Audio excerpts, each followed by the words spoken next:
Somebody give me a guillotine. I just might ride on my enemies. Talking, I fuck on my energy. Nowadays they just talk, but they talk about nothing. Nowadays everybody wanna say something. Goddamn, I'm the man and it feel like it. Give a damn about a hater when I feel like it. Not today, not today, not today, not tomorrow. Get out my way, please, I'm tryna get paid.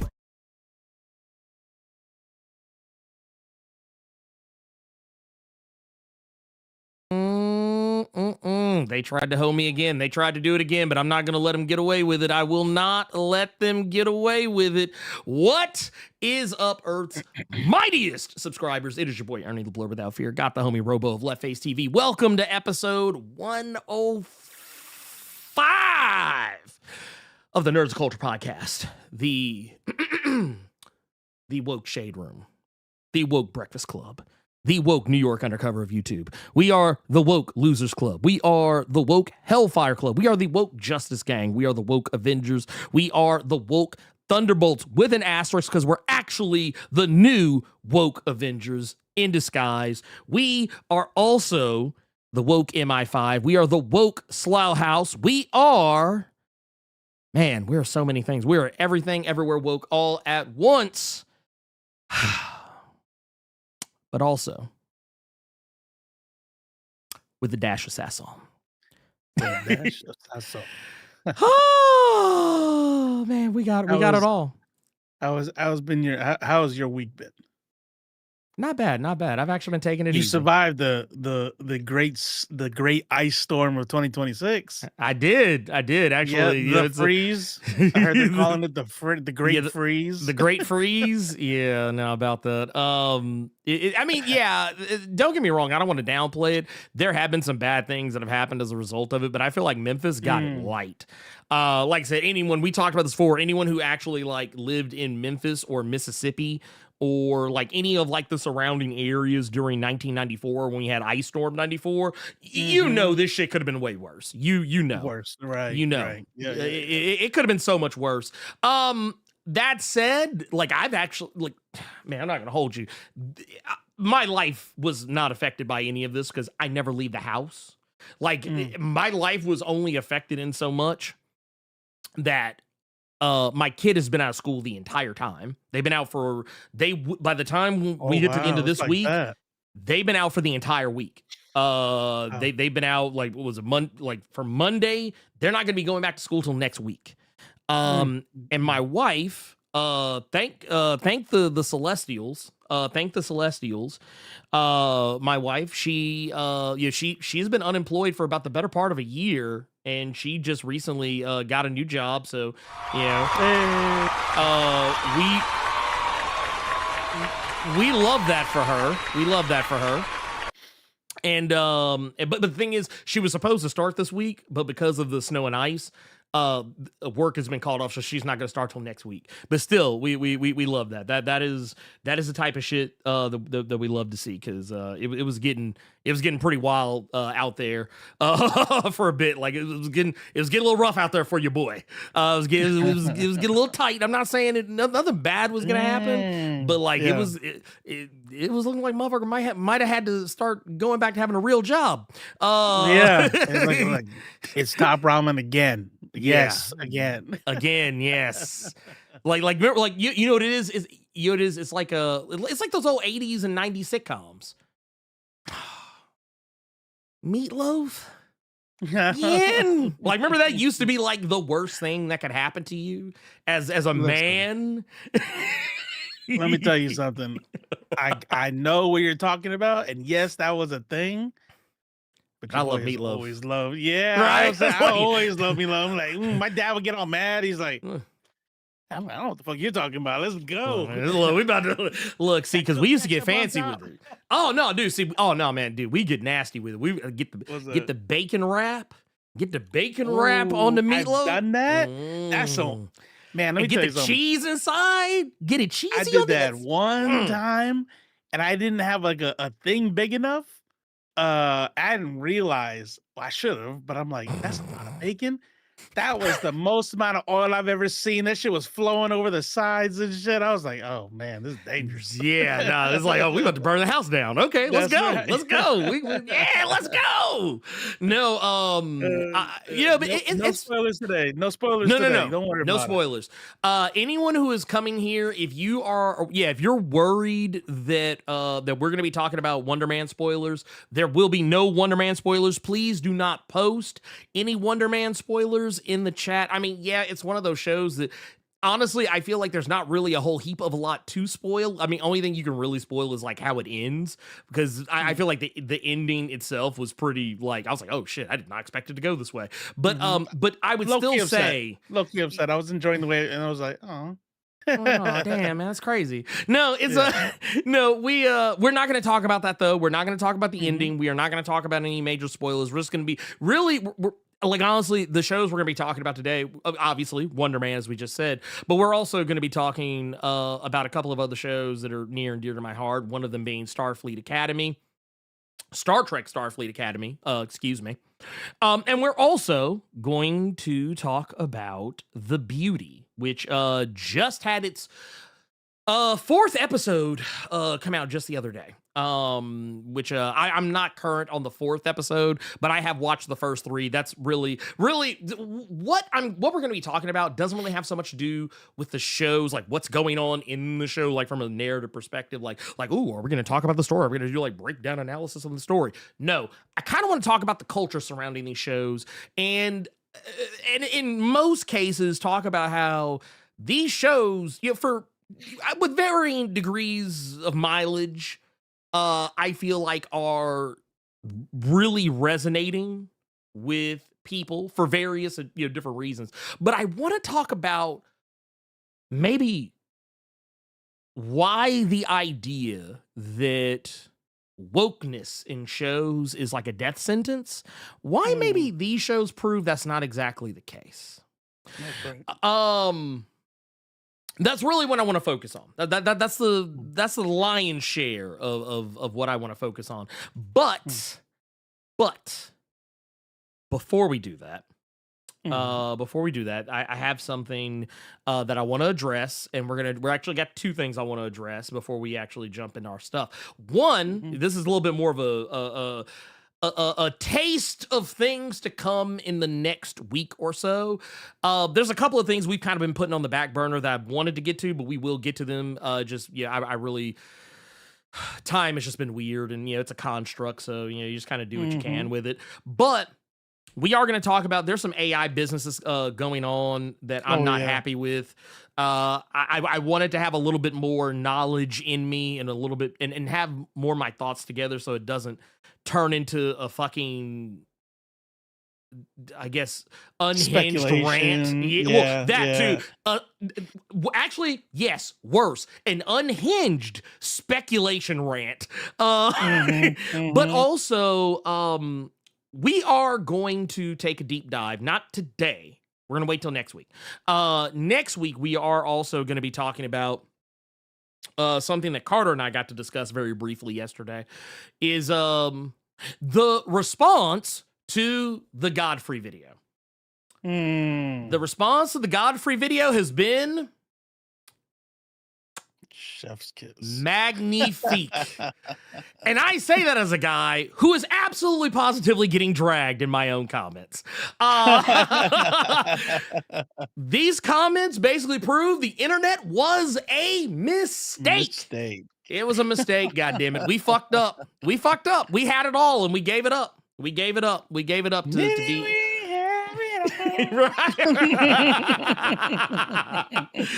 I mean, it's crazy. It's like we're this is wild. But no, I will say that yes, the video's been doing well, mind you. It's been doing very well. 14K views.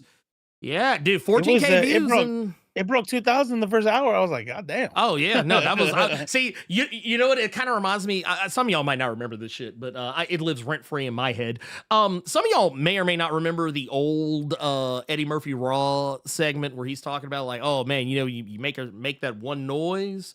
You got her. That was me when I saw when it broke 2K in under an hour. I was like, I got this motherfucker. Got him. I got him. I got that motherfucker. But no, it's it's doing really well. So I'm glad. See, and this is what I was talking about, like getting back to brass tacks on the channel, getting back to the shit that really moves the needle, the stuff that really resonates with the audience. I think we made a wise choice. Yes, I know we're not talking about New Comic Book Day shit as much anymore, but here's the thing: there's tons of other channels talking about New Comic Book Day shit, and let's keep it a buck. That's JV shit. That's JV. That's JV. They can have that shit. You know what? There's plenty of channels out there. If you want somebody to spoon feed you a comic, boom, go to them. But I'm here to talk about real shit. I'm here to talk about real shit. And you might not always agree with me. You might not always agree with me, but I'm gonna talk my shit. And you know that. You guys know I'm gonna talk my shit. And that just is what it is. And you know what? I think the more we lean into our shit, the better we do. So, spoon fed or spooge fed? You know, honestly, I kind of feel like it's both of them. Because the way people are acting on the when I kind of see sometimes people like, oh yeah, man, you help. You help me keep up to date with the comics. I don't even have to read them anymore. And I'm like, that's not the thing I was looking for, but okay. I still want y'all to go read these goddamn books. Right. But that said, not doing New Comic Book Day videos allows me to focus on more shit like what we just did with that Godfrey video. And to take us to the next thing, because like I said, there's still one more thing. We have a super chat. And I appreciate the super chat because it's just like, man, just super chat. Also, I love that they finally started they must have did an update because now you can actually see the stickers. You can actually see the stickers now in the actual like Stream Ninja thingy. Oh, okay. Yeah, because before it would just been 2 question marks. But yeah, I love this. Thank you for that, Snob. We really appreciate you for that. Man. So I like when you read to me though. I mean, you know what? I tell you what. Tell me a story, Uncle Blerd. You know what? Honestly, I actually thought about that one time. But see, the thing is, I don't ever want to see, and this is why I don't do it, because that's what Benny used to do. And while I thought it was cool, because at least with Benny, like, yeah, Benny was like just reading you a bedtime story. Basically, he'd do like voices and shit. God rest his soul. But but for me, I'm just such a. See, I wouldn't be reading y'all stories that, I don't know what's the best way to put it. I wouldn't be reading stories, like I wouldn't be reading like the shit you would expect. Like, I would be reading y'all some wild shit. Y'all be like, I don't know about this, man. This ain't. Imagine reading them Beauty before everybody knew what it was about. Oh my God. Yeah, y'all would hate me. Y'all would fucking hate me. Oh my God. Y'all be like, God damn, I can't sleep now. Yeah. Jesus. Why? No, and also, you know what? There's one more thing, and I do want to say, shout out to the people who've been showing up for the show lately. Like I said, it has not gone unnoticed. I really appreciate y'all coming in and showing out. Our regulars, and I know we got some new faces. I say new faces, but technically I can't see your faces. We got new screen names in here I haven't seen before, so I'm always happy to see it. And people are rocking with the content. So I just wanted to say thank you. Give y'all that love because y'all deserve it. Y'all work hard. Y'all work just as hard as we do. But I will loving all the fuck ice out there too. That's what's up. Yes, please. By the way, I also want to say shout out to the people because I've seen some of y'all follow me on Threads and some of y'all I do follow back. I love that I'm seeing some of y'all out here keeping Keith Porter's name out there in the algorithm because yes, don't get me wrong, Alex Preddy getting clapped was absolutely positively wild, horrible, and should never have happened. And also, I would even say double for Renee Good.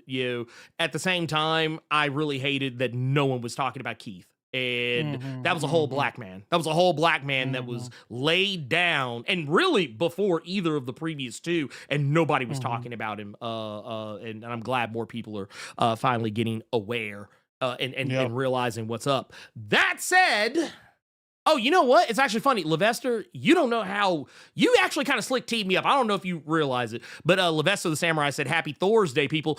Did you hear about the Thor casting for No. God of War? No. Got your boy. Got your boy out of Severance. Really? Here, let me pull this up. Thor. You talking about the big boy. big dude? Yeah, big dude. Yeah. Olafur awesome. Dari Olafsson. They got your boy off Severance. He's gonna be he is going to be playing Thor in the God of War Next God of War. series. Yeah. Well, yeah, because they're doing the TV show now. They got the TV show coming up. So yeah. Old boy right here. Yeah, he's gonna be playing Thor. Wow, that's a good one. Yeah, which because they got the guy who played Thor in the game. He's playing Kratos in the show. So it's like, well, who the fuck's gonna play Thor? I was really hoping they would get. I was hoping they were gonna flip it. And have Christopher Judge, who played Kratos in the game, have him be Thor, but that would have been too wild. The internet's not ready for that kind of discourse. They would have been a little tight. Also, we got Odin. We also got Odin too. They announced who was going to be playing Odin. Oh my God, what's his name? Mandy. Oh, fuck, I forget his last name. Mandy Patinkin. That's his name. Oh yeah. You killed my father, but he more or less. I mean, really. That's all. He's done like a million different things since then. But that's always going to be him. That's always going to be him. Yeah, 100%. You are Inigo Montoya forever. And you know what? I love it because I always think about that type of thing all the time when it comes to celebrities. I'm always like, you're always going to be the role that like resonated with the most people. It's kind of like Chadwick Boseman. Oh yeah, like Chadwick Boseman. He's forever gonna be Black Panther. I don't care. Like even though he is gone, like you could cast 10 more motherfuckers as Black Panther, and they could be great. They could be fantastic. Man, I'm so glad you casted that as the replacement. Doesn't matter. No, it doesn't matter because everybody's gonna keep saying, "Oh yeah, but like people aren't gonna call him Chadwick." They'll be like, "No, that's T'Challa." T'Challa right there. Same thing happened with with even it's even worse with celebrities that are like obviously still alive, but it's like whenever I talk about a celebrity, sometimes I do it to be funny, more often than not, but oftentimes I don't refer to them by their name. Like by their actual Christian name. I refer to them by what role I know them from. Yeah. Like Charlie Hunnam. Charlie Hunnam's another one. Like if I see Charlie Hunnam in something, he's not Charlie Hunnam. That's Jax. Yeah. That's Jax Teller right there, baby. But you know me and names. Let me tell you something. I have a phobia. I have a phobia called please don't meet anybody famous. Yeah. Because I'm going to be like, oh, shit. You're that thing from, oh, shit. It's going to be Tom Holland. Wait. It's like Spider-Man? He's like me. Spider-Man. I knew you from somewhere. Bro, that's crazy, bro. You have no idea. I was literally just about to say. I was just about to say Spider-Man. You have no idea. Yeah, Jax, he's gonna be Leo in Criminal. Yes, that is true. I cannot wait because Leo is such a son of a bitch. But he's not even the worst. He's not even the worst of the characters in like I don't know if did you know they were making a TV show adaptation of Criminal? The Ed Brubaker book. Yeah. He's gonna be so basically he's playing the main character of the first trade of Criminal. And what I am waiting on, because like I was like, okay, y'all got Leo, but see, here's the thing: I need to know something. This is the most important part to me. I know they got what's that boy's name? Luke Evans is gonna be playing Tracy Lawless. Y'all know and you we just talked about like not calling people by the name. Dracula Untold. Dracula Untold is going to be playing Tracy Lawless. Dracula. Yeah. And man, I hated that ending. I was so mad. I'm like, what the fuck? No. The game is on. be fucking Draculas. It's like, nah, Like fucking rule the man. world. Go to hell. Who cares? That's just fake Yeah. anyway. It's like, see, they tricked you. See. What they didn't tell you was that's what they wanted you to think. They wanted you to That's think that right. shit was real. That's why you Yep. did all this. But You see, got now you just bamboozled. yeah. Killed yourself for nothing. Yeah, right. Well, but then you get to but also in Criminal, there's a character named Teague Lawless who is the father of Tracy Lawless, and I really can't wait to find out who they get to play Teague Lawless, because Teague Lawless is one of the most despicable people in the entirety of the fucking show. He or the entirety of the comic, because he is such a piece of shit. Like, he is a terrible father, terrible person just in general. God, I can't stand his ass. I've never hated a white man so much in my life. But no, that said, speaking of comic book adaptations, we got Wonder Man. And Wonder Man was really good. Ran 8 episodes. All episodes had released all at once, and as some may or may not have known, I know there was some dispute about whether or not the show was being marketed correctly, or if there were if there was a reasonable amount of trailers coming out for it to market the show. I can help you rest safe and secure in the bosom of knowledge. They marketed this show way better than they did Ironheart. That's the first, like that right there. That's the first check mark for the show. First check mark off rip. So not only did they do that, and some people tried to dispute it with me, but here's the thing: they literally had, because we had the teaser trailer, we had the teaser for the teaser, then we had the teaser trailer, then we had the teaser for the trailer, and then we had the actual trailer, and then they had more trailers. We had multiple TV spots, we had multiple featurettes. This show, I think, had 90, no, not even 90. I think this show actually had 200% more marketing than Ironheart did. Which is crazy, because this was a show that was originally going to be canceled. They were actually planning to cancel this show during the writer's strike. They actually were seriously considering it, and they were planning to use it as a tax write-off. We were never going to see the show. There was a chance we were never going to see it, and now Disney is like, man, so glad we didn't do that. Yeah, man, get a season 2 now. Did I say one? You better make it 2. Make it two. Yeah. Well, what about Ironheart, sir? Look, we'll get there when we get there. They're like, look. No.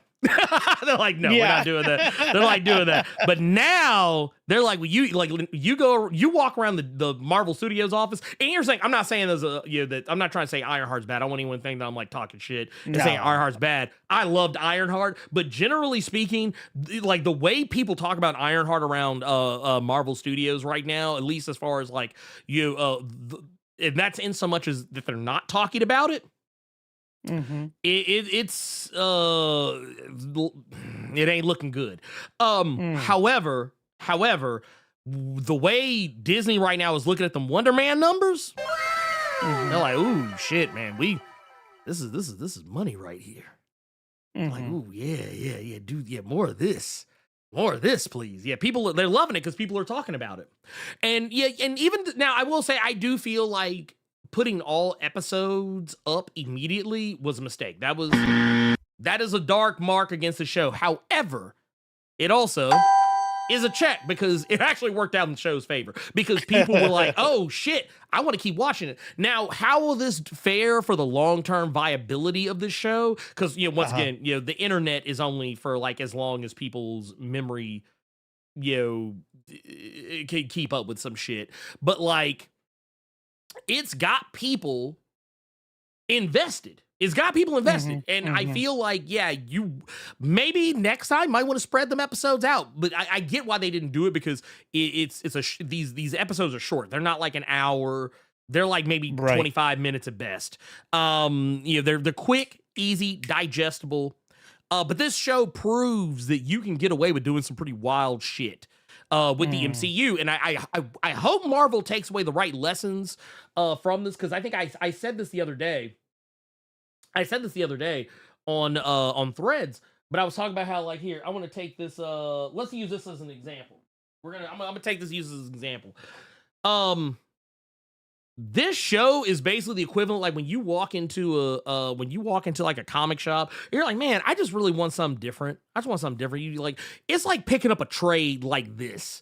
It's like, oh shit, dude, this is lit. It's like, oh damn, this ain't nothing like what I was expecting. This isn't anything like what What's I was it called? expecting. What this? What's it called? Yeah. Oh, this is called. Okay. Yeah. This is the fourth of 5 Okay. Reckless books right here. Yeah, The Ghost in You. But yeah, fantastic. Also, if you're a fan of Criminal, read this.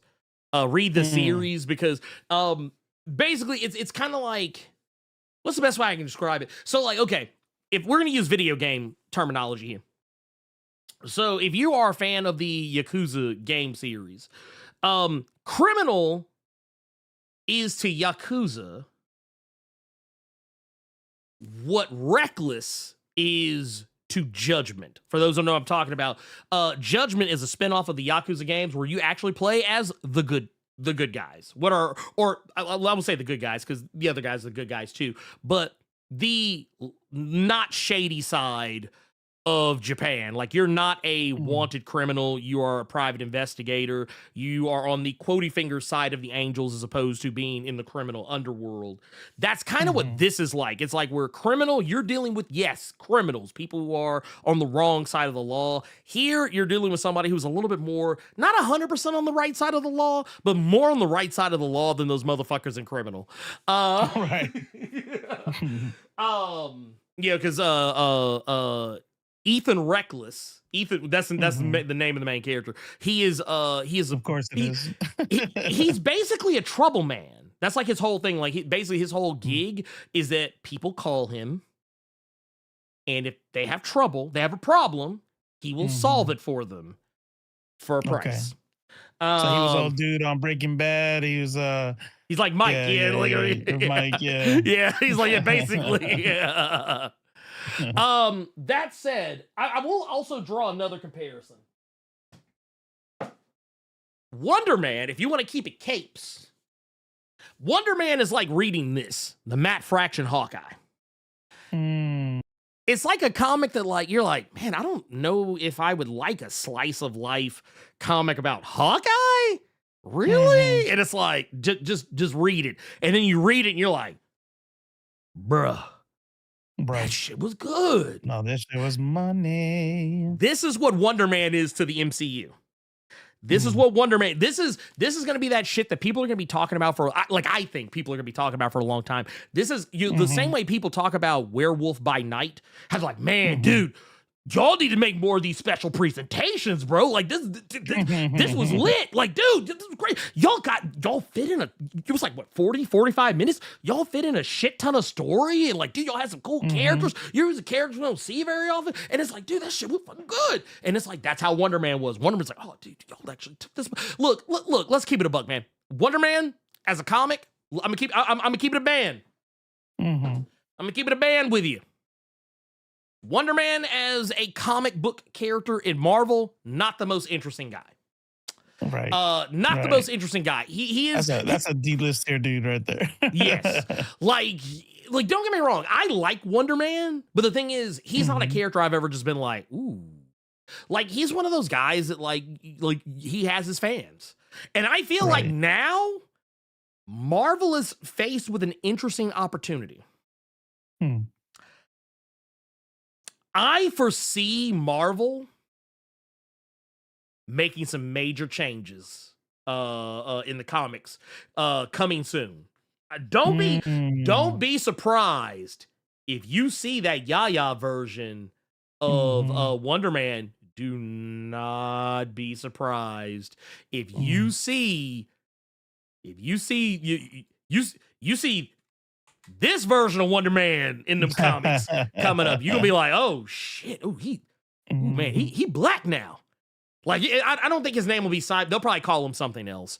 But like, don't be surprised if you start seeing him. Don't be shocked. I'm just saying. Like, they could do worse. They could do worse. Like, honestly, this is the one time I'd be like, you know what? yeah, go ahead and make him black. Yeah, his name is Simon. His name is Simon Williams. He said the one time. This the one time I'm be like, you know what?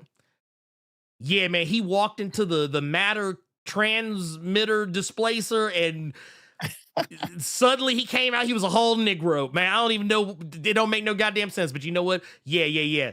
Look, if someone from Marvel said, hey, Blerd Without Fear, how would you feel if we just made Wonder Man black in the comics now? I'd be like, oh, like you're gonna get like a new black character and then like call him Wonder Man? And they would be like, no. He's just gonna be black. Yeah, like we're not gonna even explain it.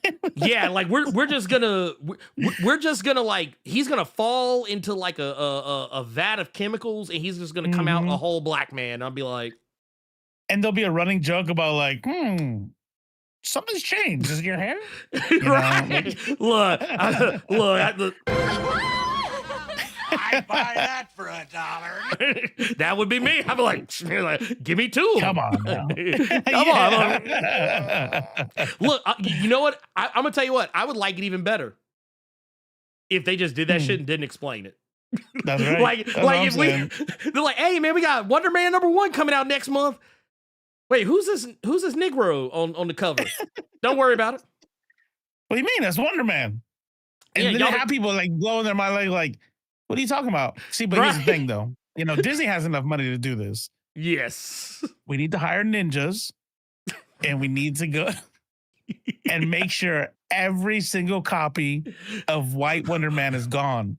Yeah, and get him out of here. With the Black Wonder Man, and we just tell every person who complains, what are you talking about? He's always been black. What are you talking about? Do like what they did with the Sentry.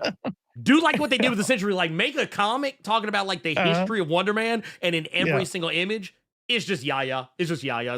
Like they just completely changed the melanin content. Yeah, dude, I would eat that shit up. But here's the thing, though. You know what's funny is we joke, but it's like crazier stuff has happened. There's a cosmic cube. There's all that. There's a celestials. There's gods. Just make it so. They literally race swapped Psylocke. Yeah. For decades. Yeah. Had a whole. Psylocke was trans a British. Race. Yeah, she was trans race. Yeah. She was a British white woman, as British and white as tea and crumpets. And her mind, her essence was in the body of a Japanese woman. And they thought that shit was cool. Like, they're like, oh, yeah, man, dude, that's awesome. We're cooking. That's awesome. What about a guy who's like super awesome at kung fu, fist fighting and shit? Yeah, that guy, make him white, though. Yeah, make him white. Make him white. I love it. I absolutely love it. And I'm going to say this, too. Man, I never thought I would say this ever a day in my life. I never thought I would say this ever in the history of ever. It's one of the reasons I actually kind of slick hate this show. As much as I love Wonder Man, I kind of slick hate it because it's made me feel like a jerk. Oh? And I'm going to tell you why. And it's all because this motherfucker right here. Trevor Slattery. Trevor fucking Slattery. Like, don't get me wrong. I liked him in Shang-Chi and the Legend of the Ten Rings. In case you're coming in late, still no spoilers. Yeah, no spoilers. We're not talking about spoilers. I know it's scary. I know everybody's out there like a little bit of anxiety. Me too. I've only seen one episode. I'm actually projecting right now because I'm the one with anxiety. I'm like, man. No. He's gonna do some shit. He's gonna be like, that's not even a spoiler. Everybody already knows that. But no, like for me, they did it with Shang-Chi. Don't get me wrong. They did it with Shang-Chi. They made me think like, you know what? Maybe this guy wasn't so bad. But no, by the time you get to the end of Wonder Man, you're going to be like, you know what? That bullshit they did in Iron Man 3, I'm glad they did that. I'm actually glad that they did that with the whole Mandarin thing. By the time, I'm not gonna say how, why, or what happens, but just know by the time you get to the end of Wonder Man, you're gonna be like, you know what? With the benefit of hindsight, that shit was actually cold. Like, because basically Disney, or more specifically Marvel Studios, and even more specifically the creative team, the showrunners of this show, basically kind of slick rehabilitate that whole story arc from Iron Man 3, which I felt was one of the most ridiculous parts of Iron Man 3. And now I feel like Trevor Slattery, if he wasn't a household name by the time you get to Shang-Chi, he's a household name now. Like Trevor, like now. As a matter of fact, I kind of have a feeling he's going to get the same treatment that like Agent Coulson and Darcy have gotten. Like, these are characters that they're not just in the MCU anymore. They're now part of the comics. Like, That's right. Darcy is a whole ass character in Marvel Comics now. Hanging out with the Scarlet Witch and everything. Agent Coulson has been a character in the Marvel Comics for a while now. And there's a few other characters I think that have kind of like quietly crossed over from the MCU into the comics. But I feel like Trevor's gonna fuck around and get a book. Trevor gonna fuck around and be in somebody's book. I actually can't. I can't wait to see it happen. I really can't wait to see it happen. That said, for me, I thought the show did a fantastic job. Yahya Abdul-Mateen II, who obviously is playing Wonder Man. Another reason why this works for me on so many levels, and why I think this like putting this brother front and center, is we now have a first in the MCU, and I'm actually kind of slick shocked that it's him that's getting this. We now officially have our first Haitian superhero. Oh, that's what's up. Yeah, we have our first Haitian superhero in, like, because of Wonder Man. Because I mean, they actually play into Yaya's heritage, as well as like his real life heritage, and they bring that into the story. And actually, now that's dope. That's dope. Like, especially, and I want y'all to think about this. This was made at a time. Also, kind of a spoiler because I didn't even know that, so that's kind of fucked up. But whatever. I'm playing. Anyway, but no, when you think about when this series was being made, this was at a time where Haitians were some of the most demonized people in the country. Yeah.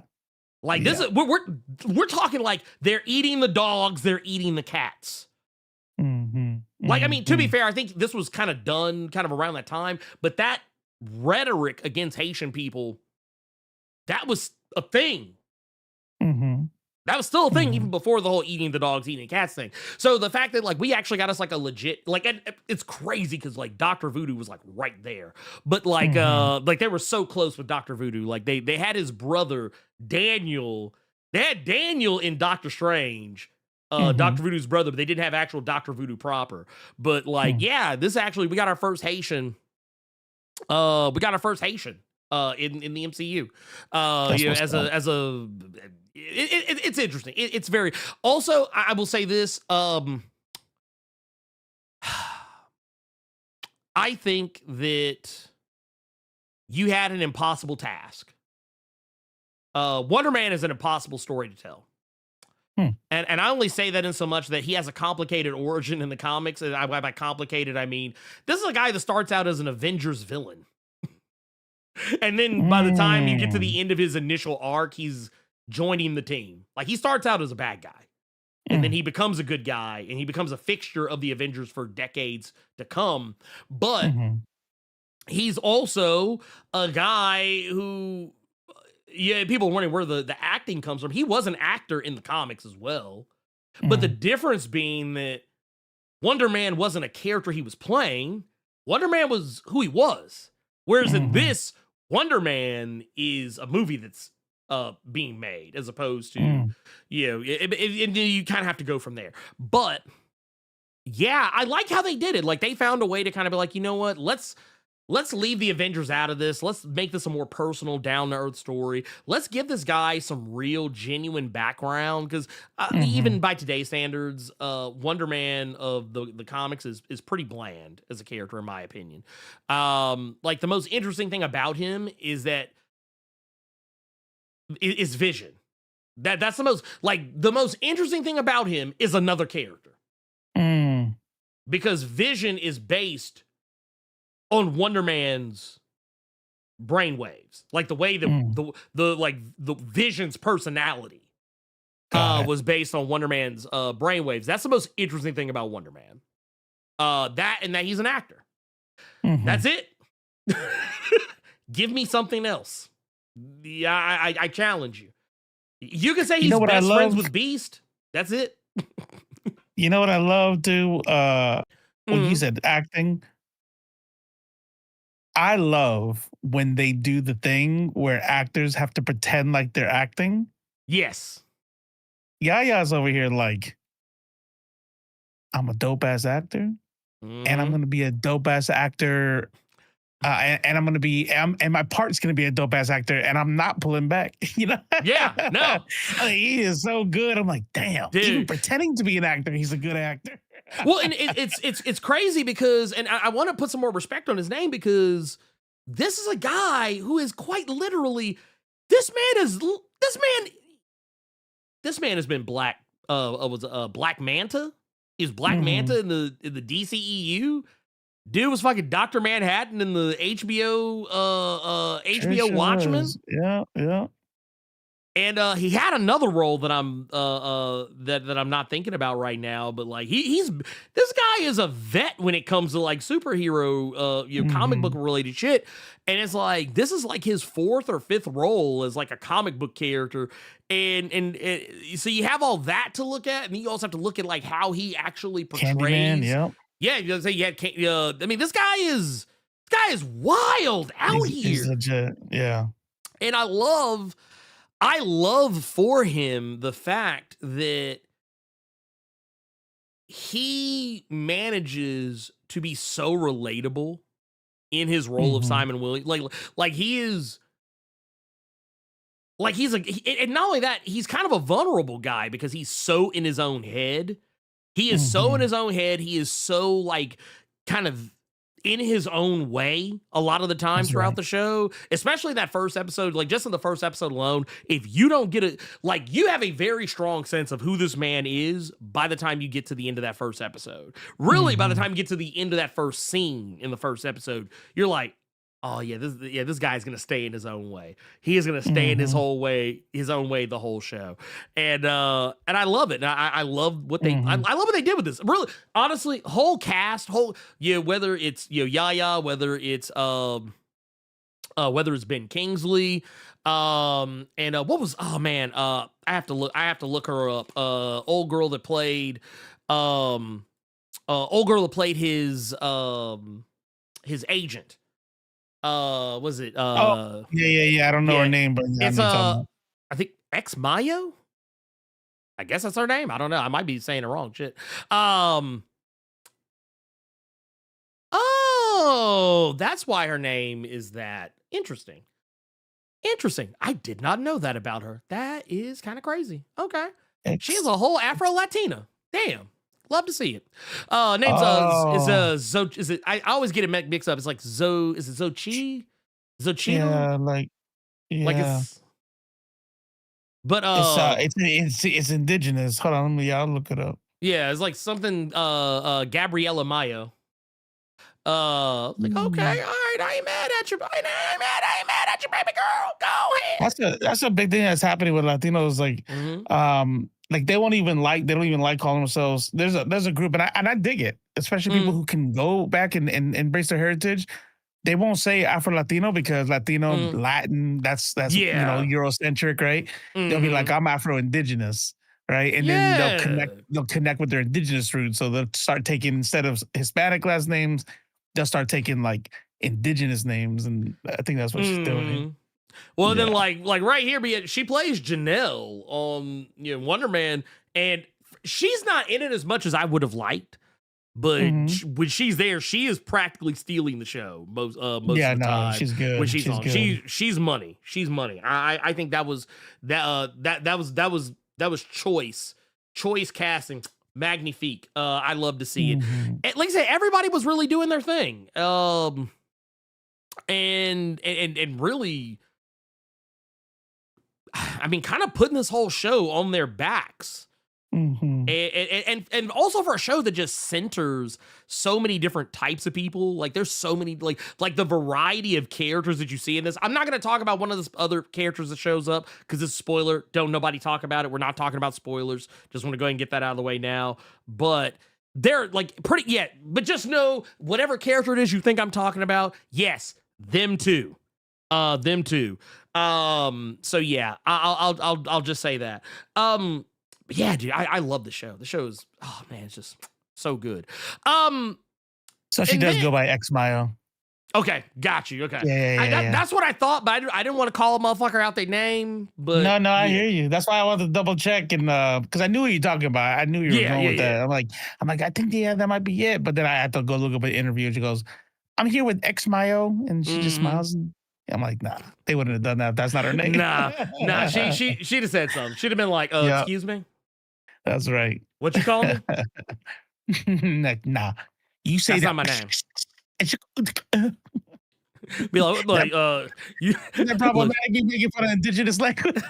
I'm like, look, I'm it's cool because I'm part indigenous, so I can do it. I'm reclaiming. I'm reclaiming the he took it back. He took it back. That's right. I can't.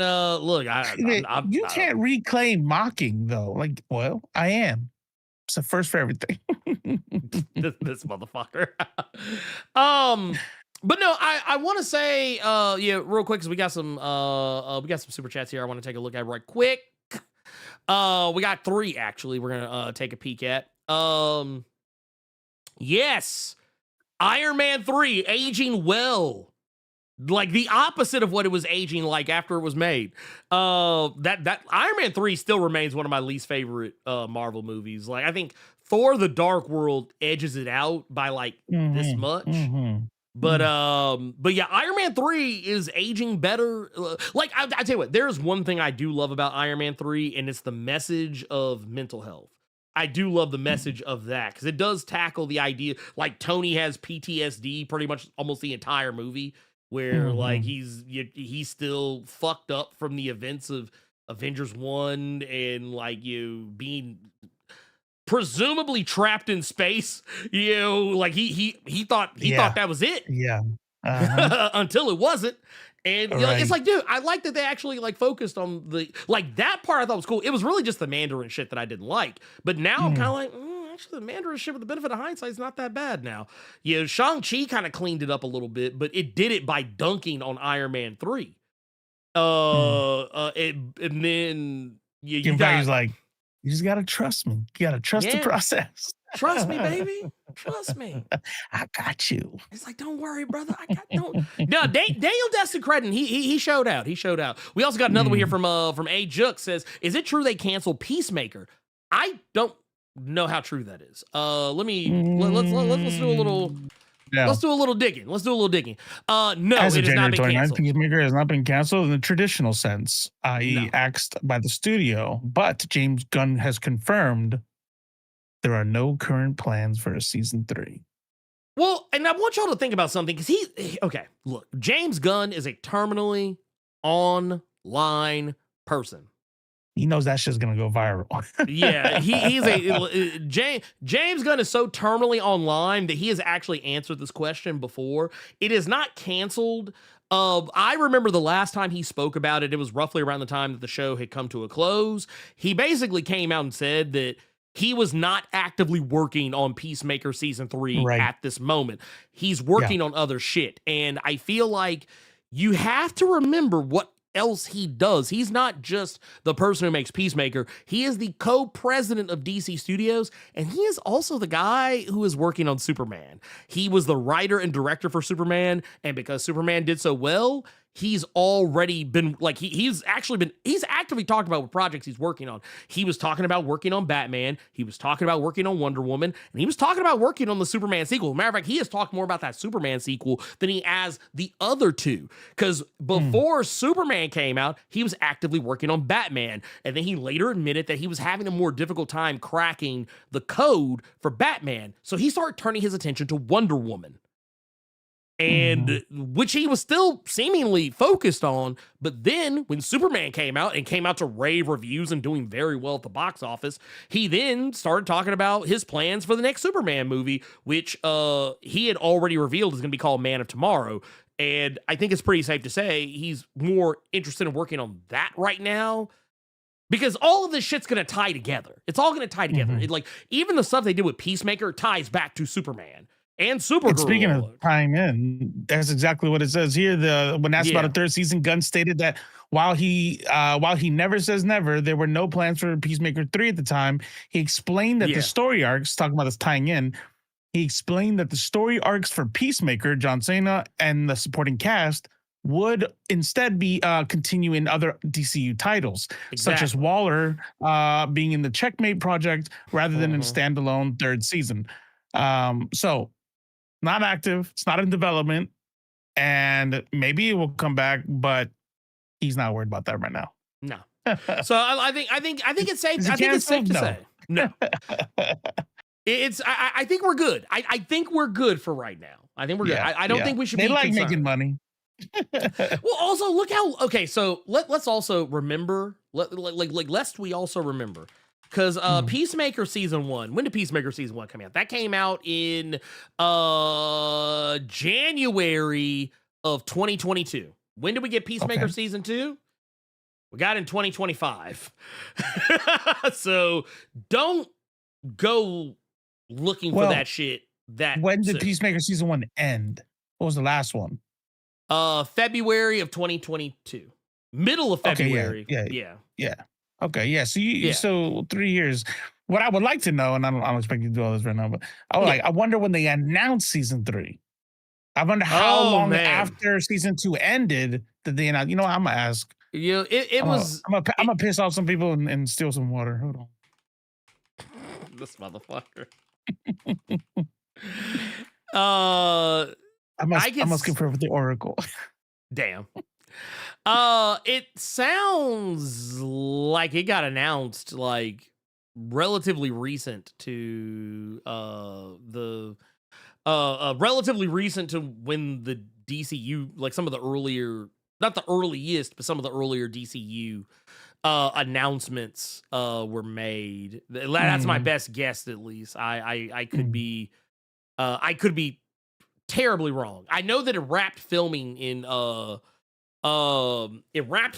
early 2025, so I imagine that the announcement probably was like in 2023. But I mean, once again, I think we just got to be patient with that shit. Like, about a year. Yeah. Just wait. Trust me. We're It's funny. I said, how long was it between the episode, the last episode of season 1 and the announcement of season 2? It said it was actually a negative amount of time. Season 2 was announced before season 1 finale even aired. Damn. Well, you know what? Now that you mention it, you know what it was? We didn't know if it was still happening because of the folding of DCE, the whole DCU shit, and then the DC. Because by the time that Peacemaker came out, DC Studios wasn't a thing. It was all after that. Factory. I'll mail you a bottle. Damn, ain't that so about you can a bitch? Make some plastic waste. God damn it. Damn. But no. The next thing, God damn it. The next thing that I kind of want to focus on here for a little bit is something that's been a little near and dear to my heart as of late. I don't know if some of you probably been watching this. I guess. Y'all know I'm a Trekkie. You guys know me. I'm a Trekkie. I don't care who knows. Yeah, whatever. What are you gonna do? You gonna sue me? You know what? That's brave. Take notes, people. This is bravery right here. It's bravery right here. What are you gonna do? What you gonna do? You gonna fight me? That what you're gonna do? That's what I thought. Can you imagine being at a comic convention and all of a sudden you just get a sucker punch? What the fuck was that for?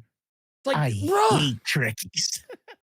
They get on my nerves, bro. But no, in all reality, I'm a big fan. I'm a big fan of the Big fan of the Trek. Have been for a long time, really. But I know it's not popular these days. People. People are very precious. Let me put it like that. People are very precious about their Star Trek, and that's fine. That's fine. I'm not hating. I'm not gonna tell you guys to be any other way. You do what you got to do. That's fine. But one thing that I was really quite pleased with was Starfleet Academy. I've been a big fan of a lot of the recent Star Trek shenanigans. Like I feel No, I wasn't saying spinoffs. Oh yeah. But, I mean, technically, honestly, they're all kind of spinoffs. If you really want to keep it, if you really want to keep it a buck, they're all spinoffs. But I've been a fan. I've actually been quite the fan of what they've been doing lately. I know some people weren't crazy about Discovery. I actually like Discovery. I thought it was really good. I think. Especially when you consider the fact that when they started Discovery, it kind of started in the middle of a pivot. Like it kind of was trying to be more like the J.J. Abrams Star Trek reboot films. And then once those fell out of favor, it kind of just went its own way. Yeah. They're like, just kidding. Psych. Man, we were just playing. No, we wouldn't do that. Stop it, man. We were just playing. We wouldn't betray 70 years of tradition. Why would we do that? I have no idea. Like, who would? Also, I did appreciate how some of the other shows that kind of spun off from that because of Star Trek Discovery, we got Star Trek Strange New Worlds, which I adore. I love that show. And for a while, Strange New Worlds kind of slick became my favorite version of Star Trek. Like I still think Deep Space Nine, to me, Deep Space Nine is the gold standard to me. I'm sorry, you're not going to convince me otherwise. Not the Next Generation. Not next. Like I like TNG. I love TNG actually. But I think like for the longest time, it was DS9, TNG, and then whatever the fuck else after.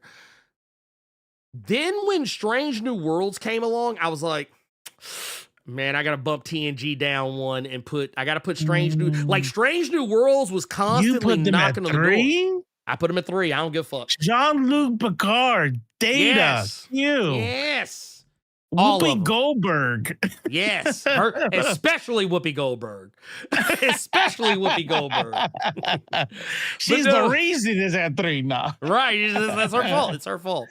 But no, Strange New Worlds just had such a and anyone who if you're watching if you're someone who is watching Strange New Worlds, you probably know why I'm saying that, because basically Strange New Worlds did something that I actually never expected. They found a way to take classic characters and make them more interesting to me than their actual counterparts. All of these, for the most part, a lot of these characters, primarily these 3 right here,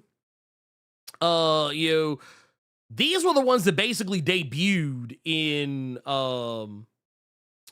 Discovery. Now, granted, these were characters that already existed in the universe, but these versions of these characters appeared in Discovery first, and then they went on to their own spin-off series. But you got Spock, Pike, number 2, you got all of this. They're all right there. They're right there, just ready to roll. And they brought in Uhura and Nurse Chapel and Dr. Mabanga. A lot of these are characters that already existed in the OG series. But here's the thing, and I'm going to say something very sacrilegious. I don't give a fuck about that original series. At all. No. I do not. Look, yeah. I'm going to tell you all something. I'm going to tell you all something right now. If you think I'm bad about video games, what? Beloved TV show? Yeah, man, don't show me shit from the fucking 60s. That's cool. Nope. That shit looks like doo-doo water. some movies still hold up. You know what I mean? Some movies, right? Like Shining's Yes. always going to be good to me. Exorcist is going to still be good to me, but that's not the standard.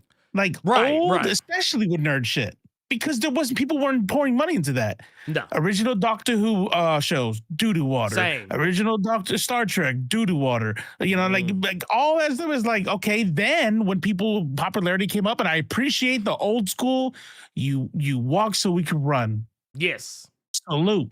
Right? Salute. Yeah, dude. Your shit was still doo-doo water. Yeah. Yes. Thank you for making it big so that they could decide to spend money on it. You know what I mean? You know, because I'm gonna keep it a buck, man. I used to watch Star Trek as a kid back in the day. I used to watch that shit. But the thing is, OG Star Trek, there was only two things in that show I cared about, and it was Uhura and Spock. I didn't give a fuck about Kirk.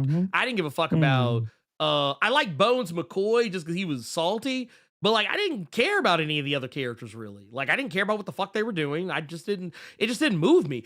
I didn't become an actual like Trekkie until TNG. TNG was like when people talk about that's my Star Trek, or like this is my this thing over here is what formative. I grew up with. Yeah, that was formative. TNG like before DS9, TNG was Star Trek to me. Matter of fact, there was no other Star Trek.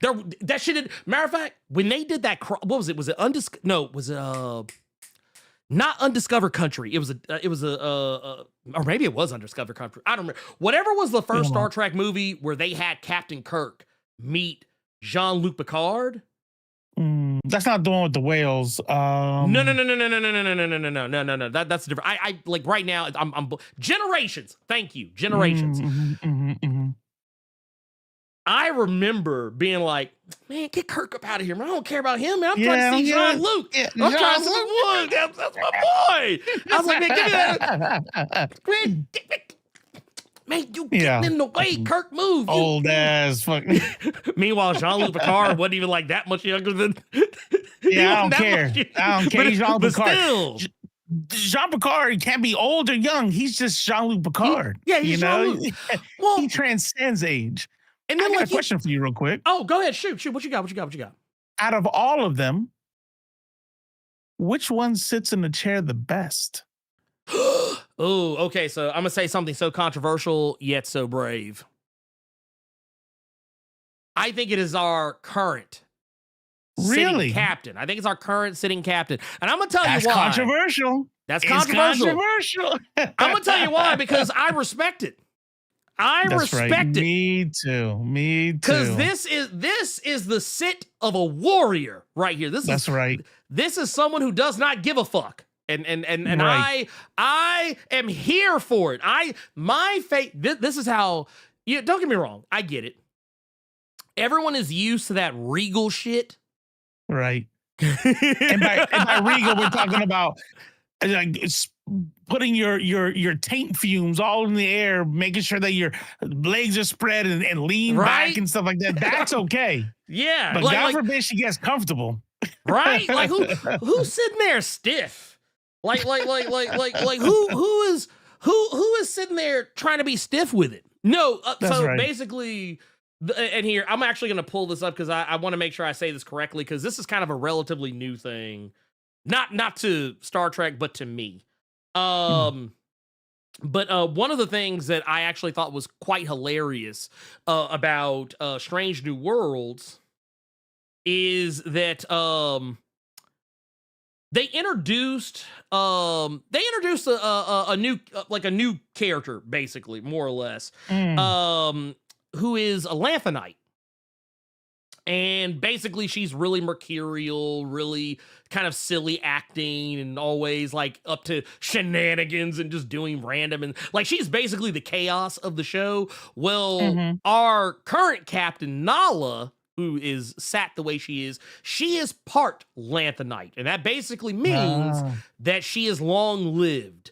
I forget how old the other characters in Strange World. I think she's like I know she's hundreds of years. Like she's old enough to remember Earth before Starfleet. Like so she's like a Logan. Like yeah, not like she's eternal, but she's pretty fucking old. Yeah, she's pretty fucking old. So Nala is only half Lanthanite. She's half human, half Lanthanite. She is like 400 something years old. By the time Damn, we that's still pretty see good. her, hey, look, Elastigirl got it like that. Elastigirl got it like that. She out here. Shit. Yeah, that's Elastigirl, man. You can't play with Elastigirl. She's incredible. But yes, she is she's spry. She's spry. But no, what I like about it is that man, she doesn't take herself as like she takes herself, and I think this is kind of why I like her as much as I do. And I think this is why she kind of brings a little bit of a different gravitas to the show that you don't always see in your Starfleet characters, is that she is someone who she takes herself seriously when she needs to, but she's also she's also a more warm and open person than you might be used to seeing as a starship captain. Now, granted, but because this is Starfleet Academy, she is not like actually like captaining a ship. She's more just like kind of, I mean, she is, but at the same time, she is the person in charge for the most part. But I like that, like, she's, she has they also give her a really nice little, interesting little backstory. And this is where we're going to get to kind of where I was talking about the woke factor. Look at this cast right here, brother. Look at this cast. This cast is eating. You know what this is, right? This is proof. Yeah. And you know what? Yeah. I need to say something. I'm sorry. I was wrong. I was wrong. The gray replacement is real. It's real. It's fucking real. It's woke, baby. So look at this. You had a good run. You had a good run, Whitey. You were good. You had a good run. And you know what I love? I love that we have and I want y'all to take stock of something.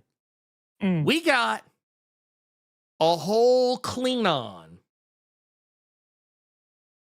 Sweet as bear meat. Sweet as bear meat. Yeah. Sweet as bear meat. You're saying because you know that. I can't tell right there. Right. I mean, I don't know. I don't know what would give it away. I'm not really sure what would give it away, but I'm being dead ass. Like, you've seen the show, so you know he's gay. Oh yeah. They do a.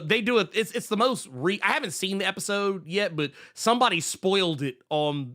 Someone took a clip from the most recent episode and played it, and I was like, oh damn. I was like, I'm getting to that age, but that I was also looking at that.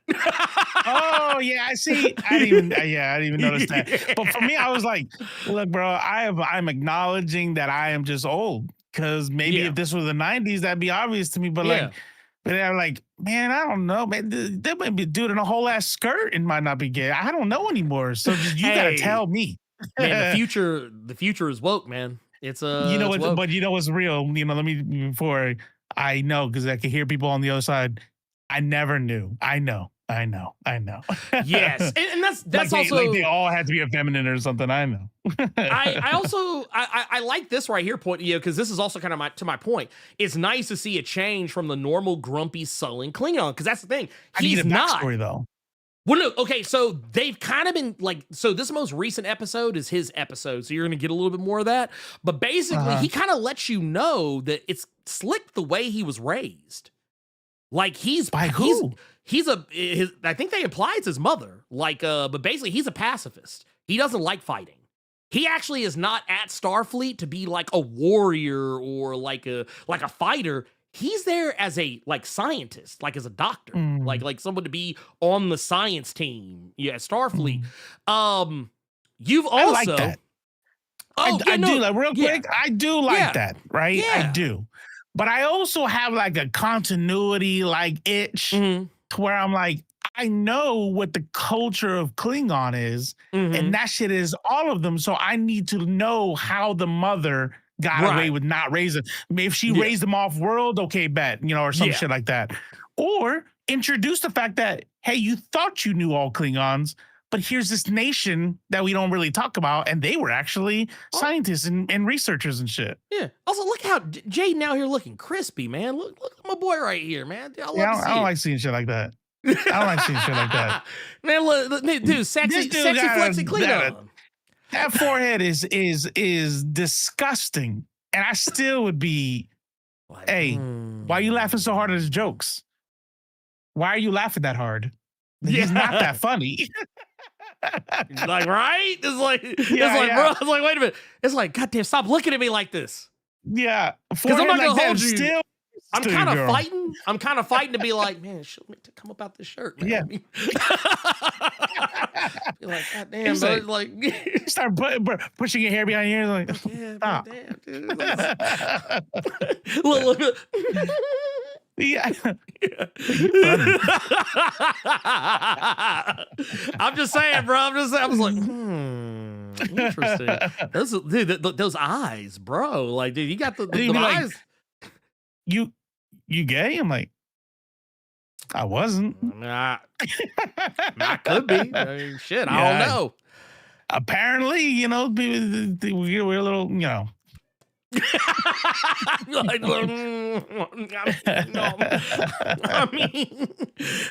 I mean, for the right guy.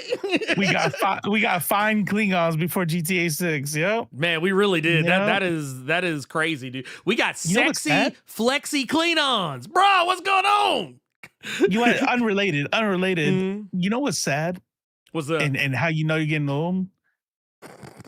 The Half-Life 3 confirmed meme was gone and has been replaced by we got X before GTA 3. 6. Yeah. No, that's I'm like, for real. Nobody has said in forever Half-Life 3 confirmed. I'm like, it's gone. And you know what's funny? Like, I think I read something somewhere where like there actually might slick be a Half-Life 3 like in the works right now. So it's kind of like shit. It's like, well, it's time to bring it back. It's like, well, let's go. Yeah. No, I think I'm back. God damn it. But no, I like it. I like a lot of these there's also another character in there. Sam is really good. I like me some Sam. Sam is really cool. She's kind of every Star Trek show has to have their, I won't say every Star Trek has a character like this. Whether like they always have like this archetype, a character who is trying to be more like humans. But that character is either like an alien or like a synthetic. And in this case, you have a synthetic.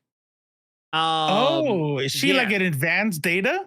So no, she's a hologram.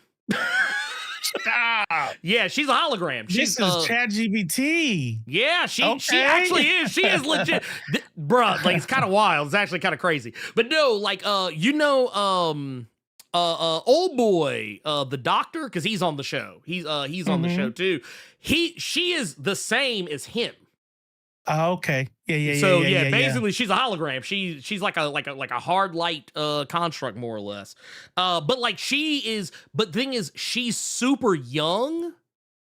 I forget exactly how old she said she was, but like I think she said she's like 4 months old or something like that. Like she's like but she's like basically formatted as a 17-year-old. Photonic. Thank you. But yeah, see, that's one of those things you can't think too hard on. Like, don't try to pick it apart. Just accept it. Because I'd be like, well, can't they just like set her age older? Like she doesn't have to be naive. They just plug in more information. Yeah. Stop. It's like, don't think about it. Just look, pocket sand, goddammit, pocket sand. Just stop it. I've now distracted you. But no, I love what they're doing with her. There's a few really. So there's a couple of other characters that are also like really good in this as well. Oh my God, why am I blanking on old girl's name? Genesis. That's another character that pops up. That's a pretty big deal. She's one of those kind of, I don't know, man. I'm still trying to figure her character out. Cause she's kind of one of those, like, at first I thought, oh, they're setting her up as like the love interest for the guy who is objectively the main character of the group. But like, then they kind of acted like they weren't.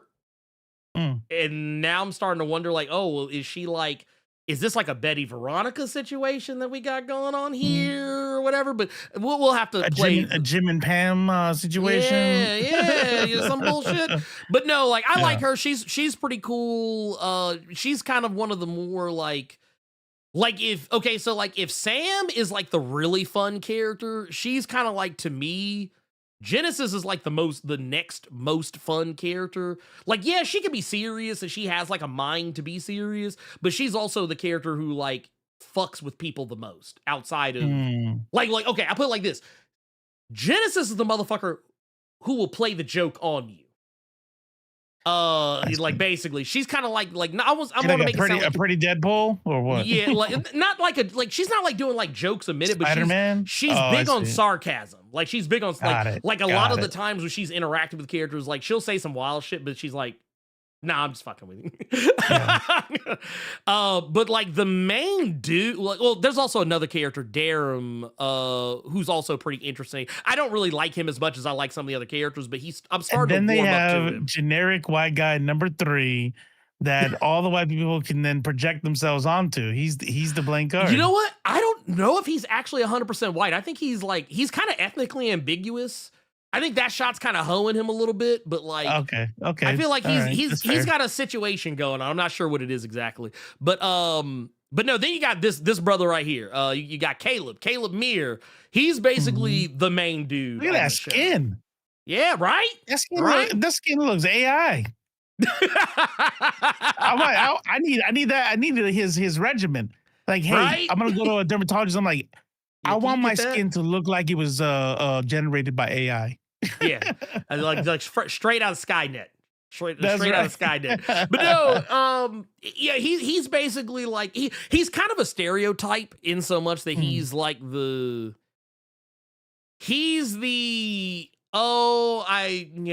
was separated from my mom, which by the way, his mom's played by She-Hulk.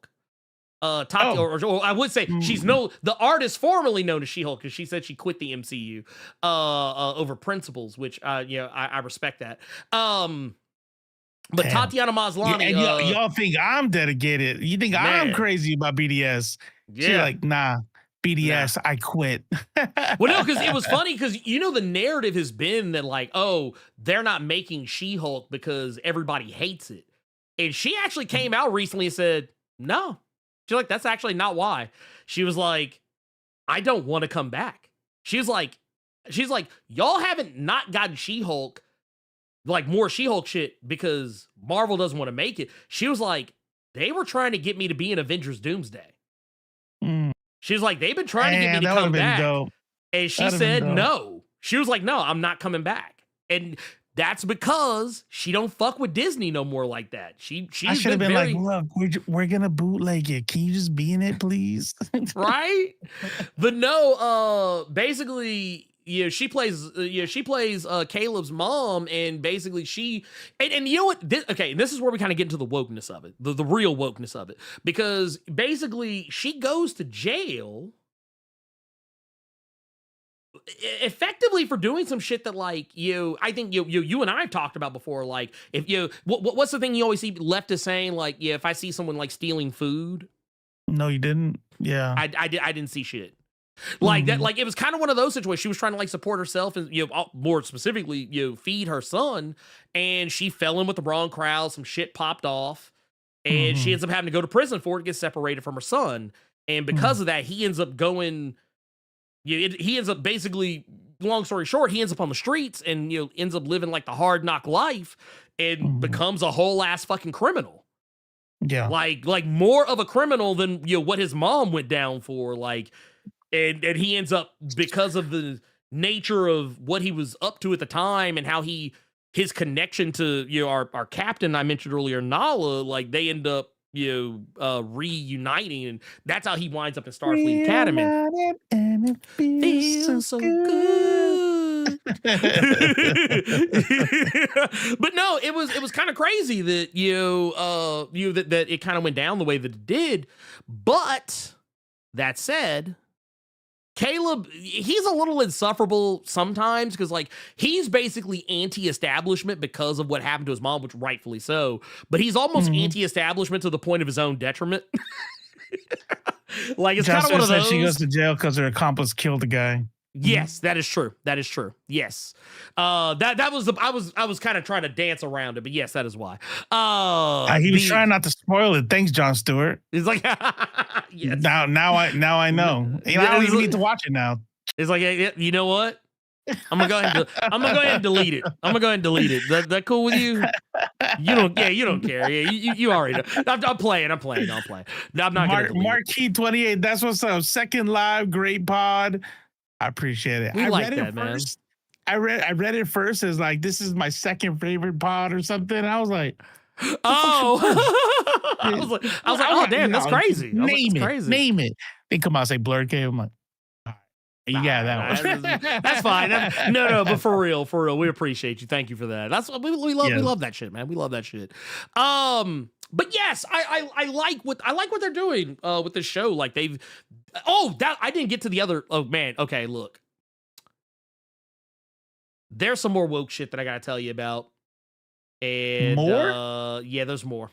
There's more than the way she sits on a chair. More than the great replacement being executed in front of your face. Even more. Oh shit. But no, in all seriousness, no, she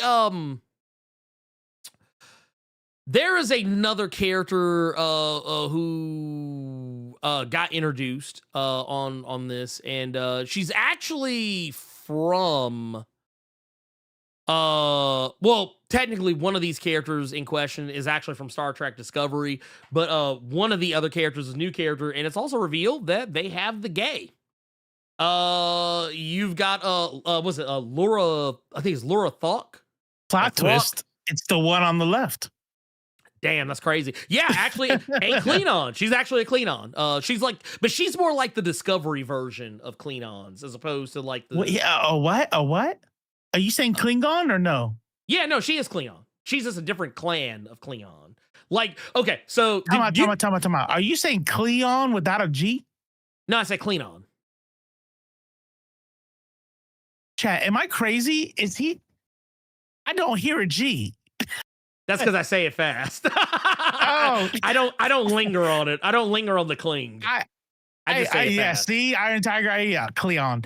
I know. Here's the deal. I thought there must be a race. Like I didn't know about. Oh shit, there's Klingons and then there's Cleons. And I'm like, all right, bet. But she is a Klingon. Yes.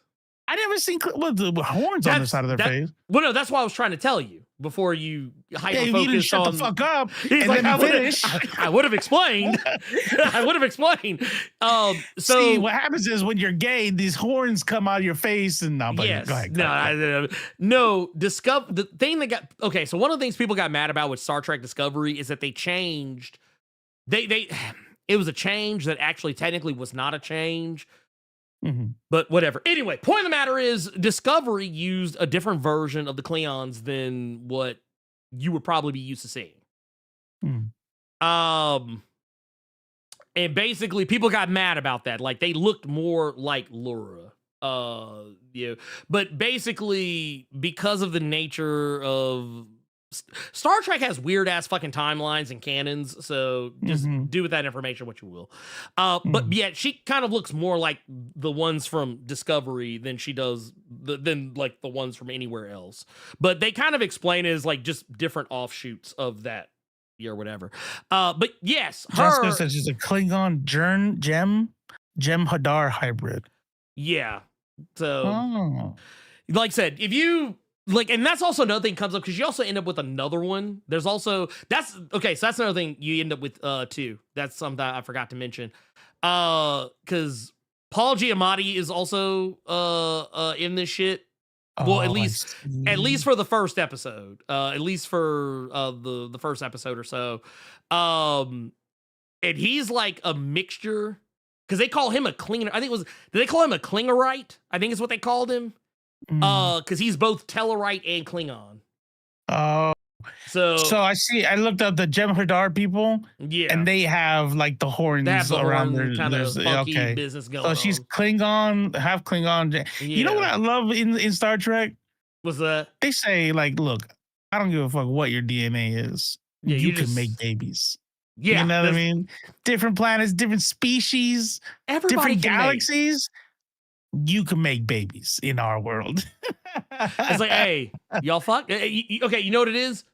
They be fucking in Star Trek. That's basically the long That's and it. short of this. That's But no, I like how they set all the shit up. But like, yeah, I don't. There's really very little that I don't like about what they've done with this. Like I like if there's any one thing, like if I could.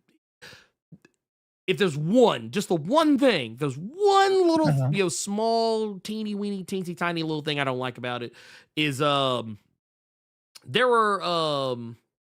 was some clumsy shit they did. I think it was in the second episode, I think it was, where they reintroduced the, like the Betazoids or whatever, kind of like the same race as was it Deanna Troy from TNG. They reintroduced them into it, and they kind of clumsily handled that part of it. But I was like, whatever, I can get over that. Like there was a couple parts I was like, oh, okay, all right, we're doing that. All right, let's get through this shit. Like they kind of have like just have a. It's kind of like I would have hated it in any shows. Like, hey man, just have a conversation. Like talk to the other person. Let's fight first. It's like, no, we gotta have drama. But no, that was like one little small thing, and there was probably there was also something else. Like there's another character. I think since episode 3, they have like another character, kind of like the stuffy, because they basically have like the War College, and then they have like Starfleet Academy. The head of the War College.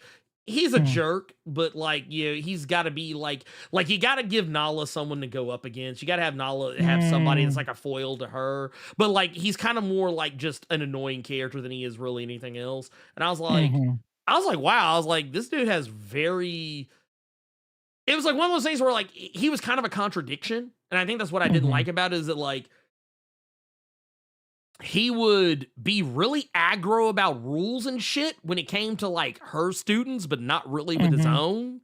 And it was just like, but then suddenly cared about rules when it was like, oh no, he was just a very morally inconsistent character for someone who was supposed to be like a moral, like one of those like super like, oh, follow the rules guys, or at least that's the way he was kind of portrayed. But I got over that because they finally like they do really fast, like they kind of speed run characters development in some respects, and I guess that's fine for characters that you're not going to see a lot of. But that's fine, whatever. But I like it also because it's making people mad. And I like when things make people mad. It makes me smile, because I saw people crashing out about handicapped people being on the show, which was fucking hilarious to me. Can you imagine? Yes, you can.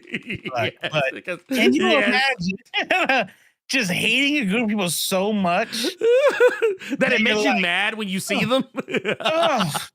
Why do I have to fucking look at a wheelchair? God damn it, they ruined my show. Why do I have to stare at black people like, oh my God, please tell me he's not gay? Like, just exist.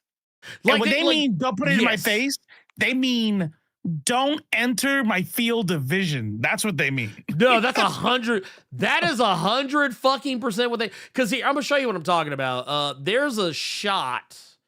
There's a shot in. I think it's in the first episode, maybe the second. But like, there's a woman that's just randomly in a wheelchair. You know what they fucked up?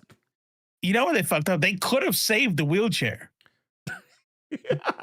But all you had to do was make her conventionally hot. Maybe put her in a skirt like the psychic on Next Generation. Troy, Deanna Troy. Yeah. Deanna Troy. She's like fun fact. They had her do that obviously for a sex appeal, and then one season after the show got bigger and she's more, she's like, I'm not doing it again. Yeah. I'm not wearing a skirt. I want a uniform like everybody else. And then with that explanation, the season started and she was in a uniform like everybody else. Well, the funny thing about it was like, but the new suit was even, in my opinion, was more objectifying than the skirt she was wearing. Because of how tight it was. Like, you're like, you yeah, know what? You're right. yeah. Come I was here. like, Wardrobe, bring out the new outfit. well, no, Latex. yeah, I was like, because I remember reading about that, and I was like, I Mhm. feel like, you talked your way into a more, because I mean, it was very like I'm talking about that shit was like super fucking tight. Yeah. And like, and I know for a fact it was cold on that starship because HD was not kind. Or it was. Or maybe it was. Well, it's kind of like when like you ever watch like Buffy the Vampire Slayer on like the when they put it on Blu-ray, they made it Mhm. widescreen format, but it was a show that was Mhm. not meant to be shown in widescreen. So Mhm. now when you watch it, you see you can see film crew in a lot of shots on that show. Cause like Okay. it was like, oh shit, you're not supposed to They were like you're outside the shot the first. Yeah, yeah, yeah. they were outside the shot and like Yeah. before, but now it's like, oh shit. Right. You know what's kind of wild though? That they have film. Like if you recorded Mhm. something and it wasn't in the shot, right? And Right. we're editing it down and then we post it, and people are like, oh, I wanna, you can't, right? No, it doesn't Mhm. exist. It wasn't there. But they have Right. like, no, we have the whole thing, and we've only just been showing, for old Just a TVs. little bit of yeah. Yeah, and it's like you can see the whole thing if you want, and it's like, wow, that's wild. Well, that's why they used to say like back in the day when you would watch a movie like on home video and it would say Mhm. this, it would be like what was it would say like this It's was been originally reformatted. yeah, it's been reformatted to fit your TV. Like they used to be at You're the front right. of every fucking movie, and now you know why. I remember when I used to work at Suncoast, we Mhm. used to have to because people come in and buy movies. You would have to make sure you warned people which version of the DVD or in some cases VHS that they were buying. Like, oh, am I Mm. buying widescreen or am I buying full screen? And there were people who really fucking hated widescreen back then. Mm. So like you would have to, and that was also when TVs didn't really do justice by widescreen. But now now it's basically default. But but back then it wasn't. You get people be pissed at you if you let them walk out the store with like a Mm. widescreen version movie when they actually was like, no man, I want the movie to be all of us. It's like, no, but you can actually see more of the. I don't care. It ain't taking up the whole screen. God damn it! And you'd be like, okay, all right.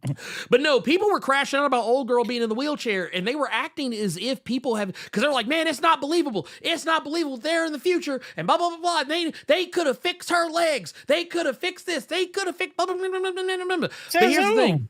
But no, but that's the crazy part about that though. They act as if people have not been in wheelchairs on Star Trek. Motherfucker, right here.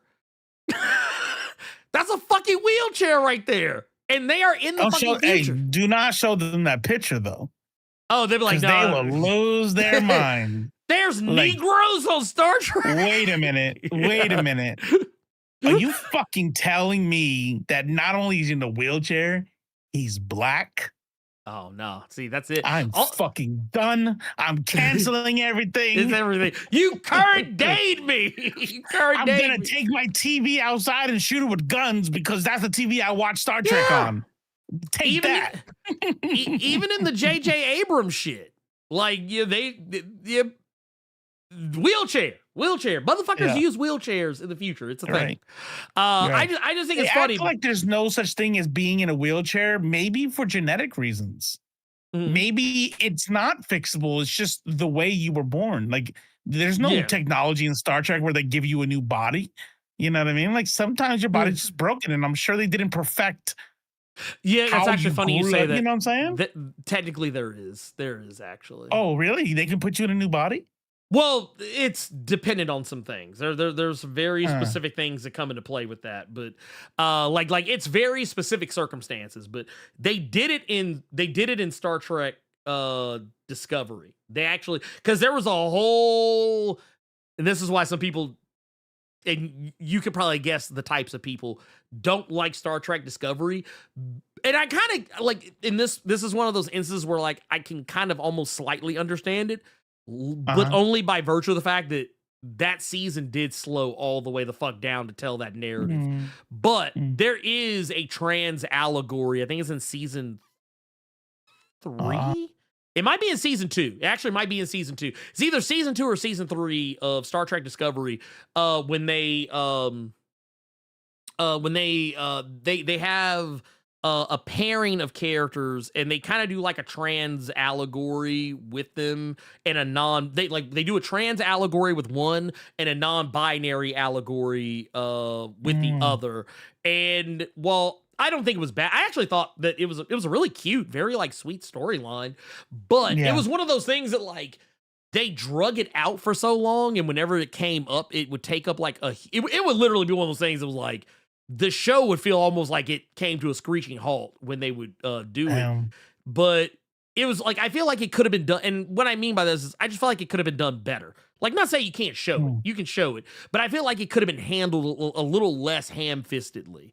It didn't, I don't know. And maybe to someone who is actually trans or non-binary, they probably think differently. But like, yeah, for me, I was just like, man, I feel like if we were going to do this, I feel like, for one, I feel like it's been done better in other Star Trek shit. Like, I feel like Deep Space Nine kind of tackled the shit about as well as anybody. But, yeah, because they did it with Dax a couple of times, actually. Because, you know, Dax's species, they don't stay in the same body all the time. So, like, what's who did it really well too, I think. What's the Seth MacFarlane parody Star Trek? Oh, yeah. Why am I blanking on the name of that show? The Orville. Orville, that's right, the Orville. And they had like the not Klingons, and they had like the one that laid an egg and shit. I was like, I thought they did that shit really well.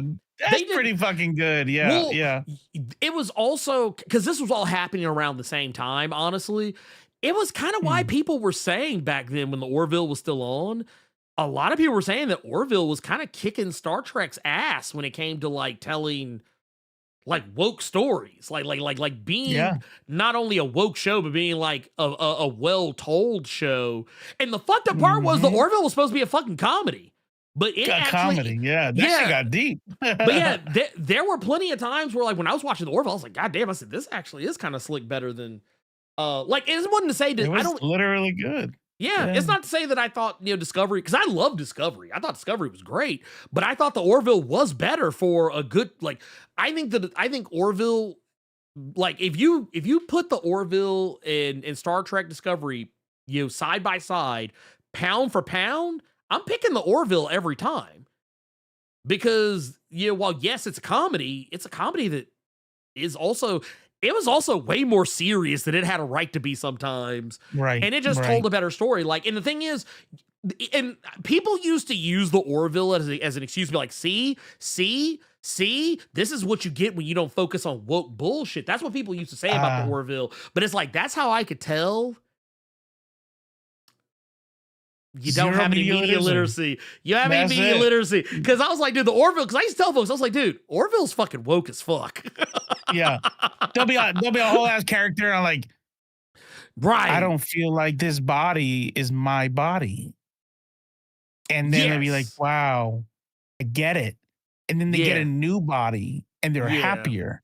And the conservatives watching like, oh yeah, that's pretty cool. Yeah. I'm like, you fucking idiot.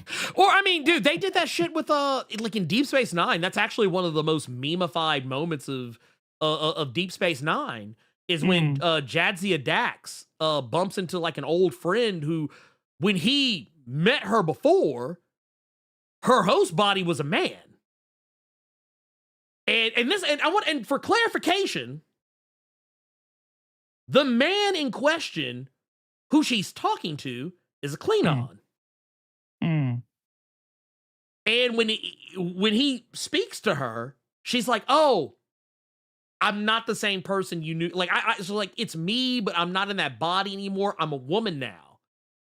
because he kind of slick, misgenders her. Who the fuck are you? Right. But then like when she, she's like, oh yeah, I'm not. That's like, cause oh no, that's what it is. It's not even misgender. He calls her by the wrong name.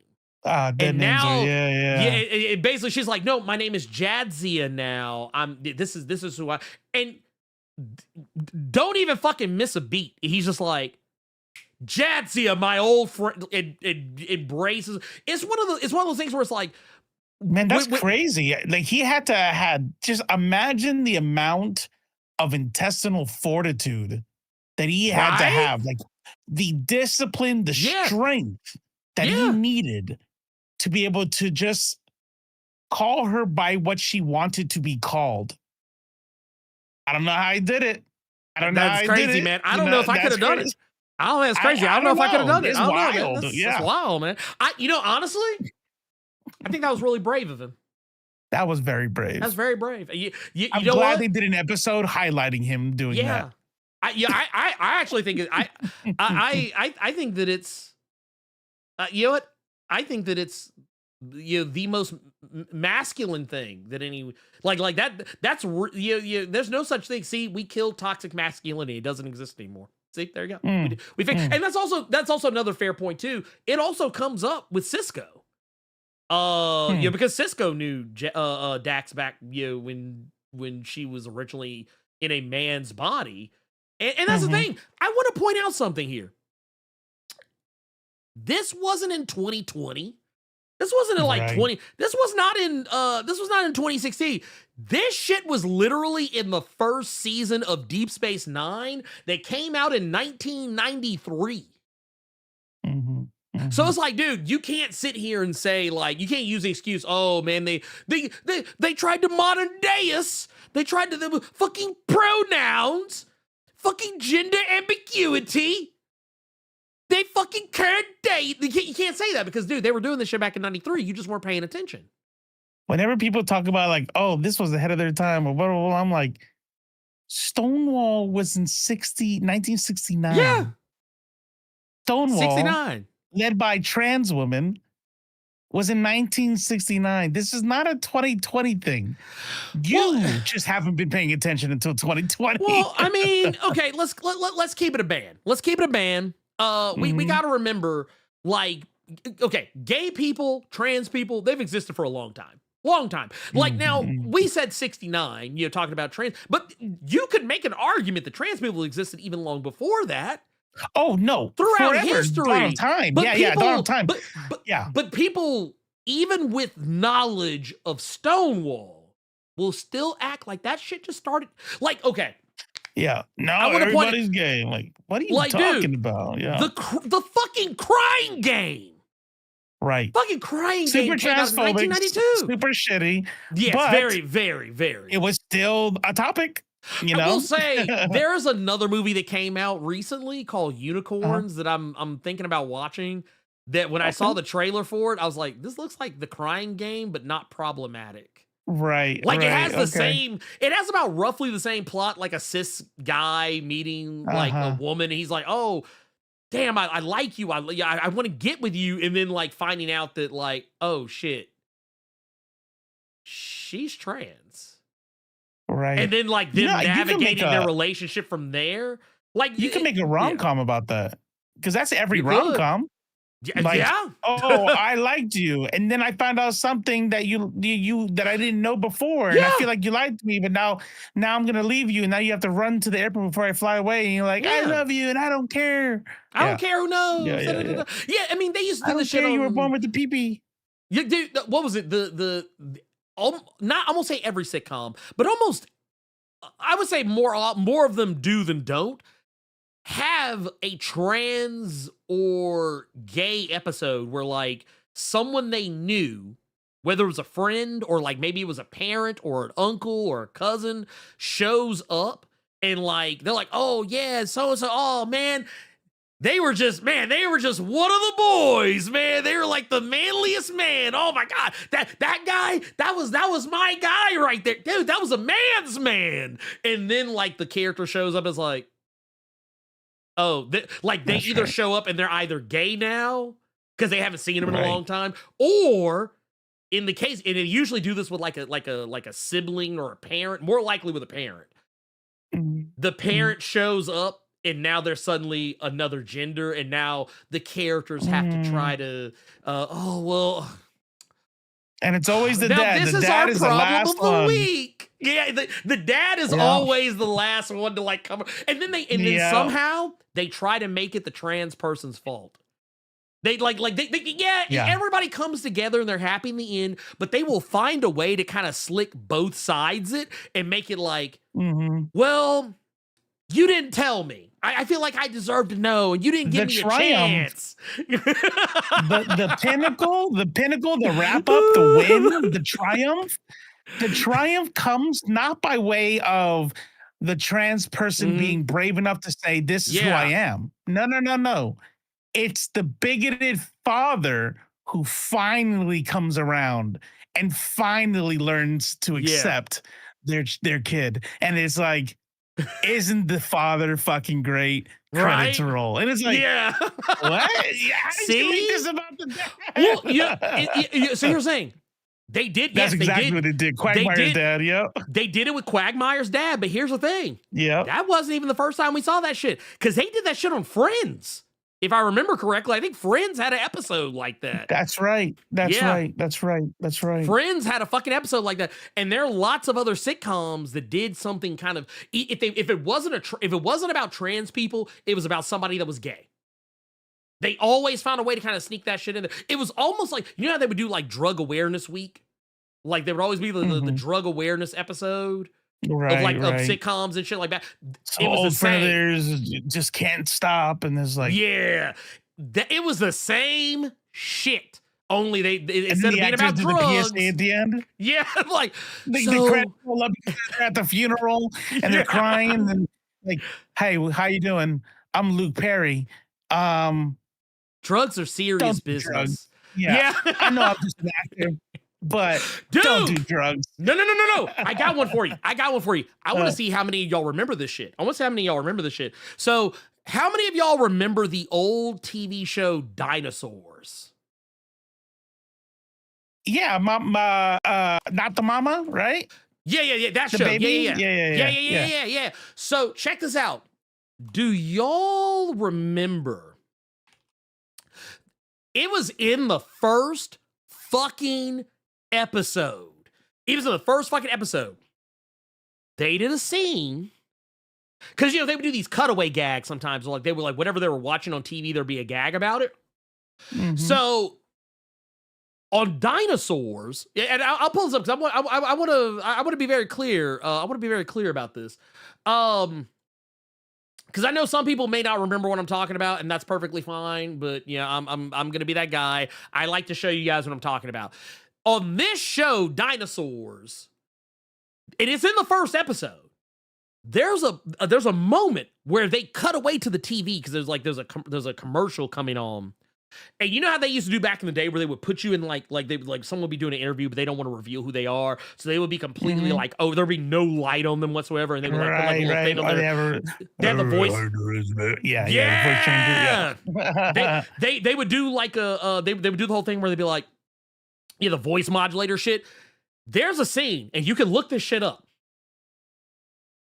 They do a cutaway, and they're talking about like, what's going to be on the news later that night. And they're showing you a preview. And there's a dinosaur who is overshadowed, has the voice modulator on. They're like, I always felt like I was an herbivore trapped in a carnivore's body. Now, I could see how you would hear that and be like, see, it's not that deep.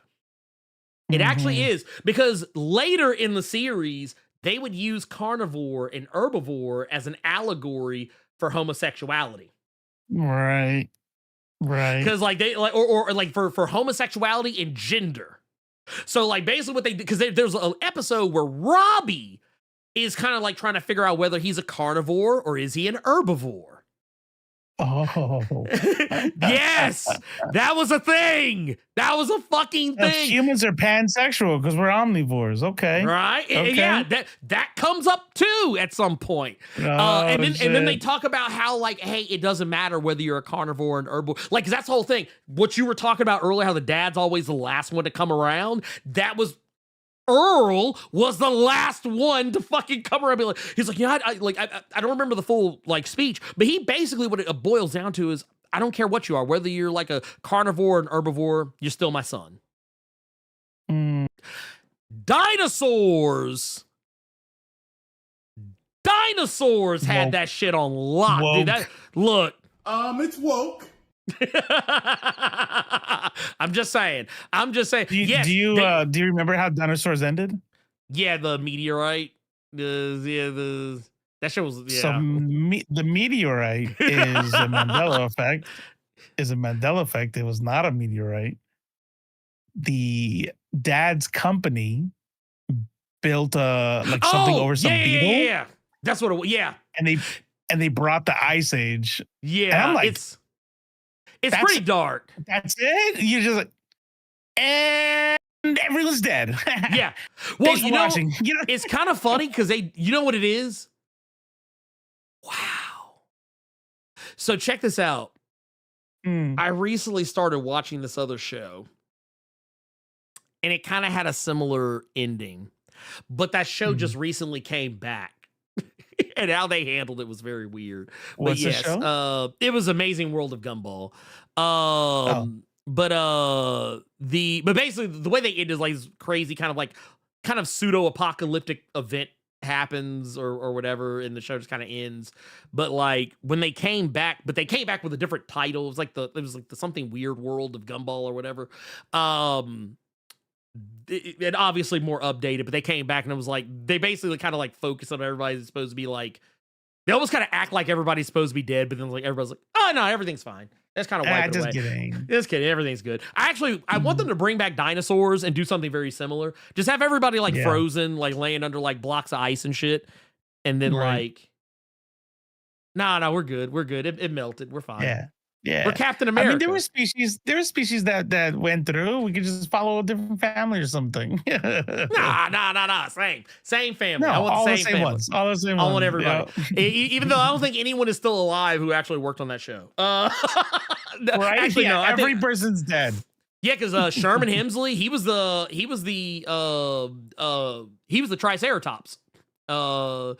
George Jefferson. A lot of people, for whatever reason, there were people who didn't know that. I don't know why, but yeah, the Triceratops, who was inexplicably a carnivore, he was inexplicably eating other dinosaurs. I was like, that's kind of wild. Oh wow. Yeah, he was a whole like meat eater. I thought that was BP Richfield was his name. That's what it was. Which was honestly kind of a play on some things, but yeah, anyway. But no, that show was wild progressive. Dinosaurs. Also, how they treated elderly people. Because remember, I don't think, was it the first episode? Yeah, it was one of the first episodes. Was Hurling Day. Hurling Day. Because it was basically the day they would take like dinosaurs when they reach a certain age. The son-in-laws would take the mother-in-law and hurl them into the tar pit. But then, like, they end up breaking the tradition because, like, because basically the grandma, was it Ethel? Yeah, Grandma Ethel. She basically is just like, yeah, actually, you know what? I don't want to be hurled into the tar pit. I'm just gonna go ahead and keep living. And they're like, oh man, and it's like, oh, maybe we shouldn't do Hurling Day anymore. It's like, so it was what's the movie called? Like, it was Midsummer. Just it was way ahead of its time. It was. That's crazy, man. Dinosaurs was out here doing Midsummer before Midsummer. That's right. But no, Dinosaurs was like a wild, like they tackled puberty. They tackled puberty with Charlene, the daughter. But instead of it being like, oh, I got my boobs, she got her tail. And she even bought a fake tail to cover up her stubby tail so that she could attract boys. Enough. Yeah, to attract boys. Right. That was crazy. It was wild, man. Interesting. Dude, Dinosaurs is a wild show. It's a wild show. There's like honestly, that's a show like if they made it today, people would people would lose their shit. They would lose their fucking. They'd be like, and they would go. They ruined dinosaurs. They ruined it and made it woke. Yeah, yeah. She had a dude. That's actually true. That's actually fucking true. That's actually true. She had the original prehistoric BBL. Dude, what is? I love. See, now I gotta go back. I gotta watch Dinosaurs again. Now I gotta go back and watch it again. It's been a while. Is it on the thing, or you have to re-download it? Yeah, no, it's on there. I don't get rid of much. I don't get rid of much. I didn't mean re-download. I didn't even know it was on there in the first place. I know you. Oh yeah, no, you keep your shit. Yeah, dude, what do I look like? Netflix? Sorry, one day I'm gonna do that to mess with people. I'm gonna send out a mass message because I can do that. I'm gonna send out a mass message and be like, "Yeah, man, I'm taking all the Avengers movies off of. I'm taking them down. They're nah, I'm done playing. I'm done.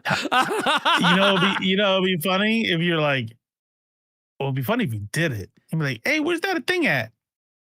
I was thinking about it. I don't even feel right breaking BDS, giving it to you for free. Nothing BDS is gonna even be on there. Half the shit's gone. Damn. You know what? That would be crazy. That would be fucking crazy. That would be crazy. Yeah. I mean, but I wouldn't even do that. No.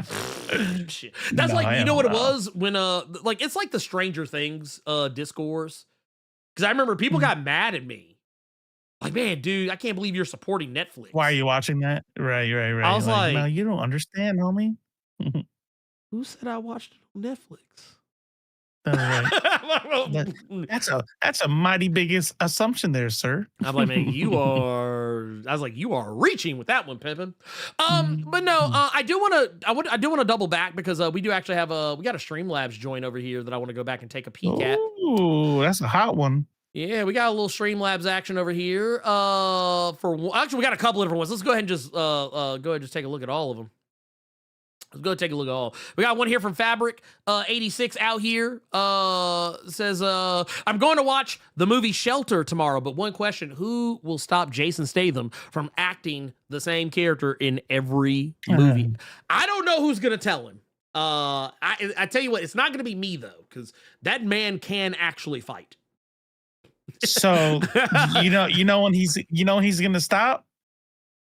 When the sentence stops starting with, I'm going to go watch the movie Shelter tomorrow. Right. Yeah. Actually, you know what? Yeah. Once you stop giving them money, then they'll stop. But yes, we love Jason Statham whooping some ass. So we're going to keep going. I respect it, man. I respect it. But no, that said, we've also got,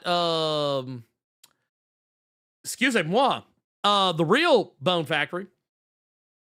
Was with the 5 says they wanted to do this in the 90s. They call it Star Trek 90210. Jokingly, I remember reading articles about it back in the day. No, I believe that shit because at the time 90210 was pretty popular. Huge. That show was everywhere. I followed it. Yeah, I followed that shit. I didn't even like. I was one of those people. I didn't even actually like 90210, but I still watched it because it was one of those things where if it was on, talking about it. Yeah, I mean everybody. It was honestly 90210 was like Friends before Friends. 100%. Like that was it was that show. It was a water cooler show. Like people love that shit. They ate it up. But let me tell you something. Talk about shows that do not age well. Oh man. I tried to do some nostalgia. I'm like, let me just watch some old 90210. I'm like, oh no, what's wrong with my brain? I got one for you. Rescue Me. I don't know if anybody remembers that show. The fire department one. Yeah. Yeah. Dennis Leary. Cynthia tried to watch it about a month ago. Yeah. And she came to me and she was like, this show is terrible. And I was like, and she didn't mean quality. She wasn't talking about this is so badly made. She was like, they use slurs pretty loosely. She was like the F slur, the R slur. She was like, They still say the T slur. Like I was like, Ooh. yes, it is. Cause I just looked at it and I was like, I said, yep, that was a And show and that used Rescue to Me, be. that's early aughts. Yeah, that's early That's not odds. even that. Yeah, that's not. We're not That's- even talking about the 90s. That's No. wild. No, that was early. But you also got to remember that was at what I think is actually the peak. I think that was like actually, you know what? Of the R word, the F slur, yeah, everybody. Yeah, actually, you know what it was? It was like a second renaissance, actually, because like really it was the 80s. It was really the 80s. But like by the time you got to the early aughts, it was like, oh shit, this shit is back. It was a whiplash from the 90s because the 90s was, people forget, the 90s was woke. The 90s brought you like movies about AIDS and movies about racism, movies about, you know what I mean? Like Jungle Fever was a joke, was a comedy, but it really was tackling a hot topic, which was interracial dating. And it was like, and then the 2000s come by and they're like, that was stupid. Yeah. I don't want to say the N-word more. Yeah. They're like, no, we like the N-word. We like the R, we like calling people the R slur and the T slur and the F slur and every other slur. We do that now.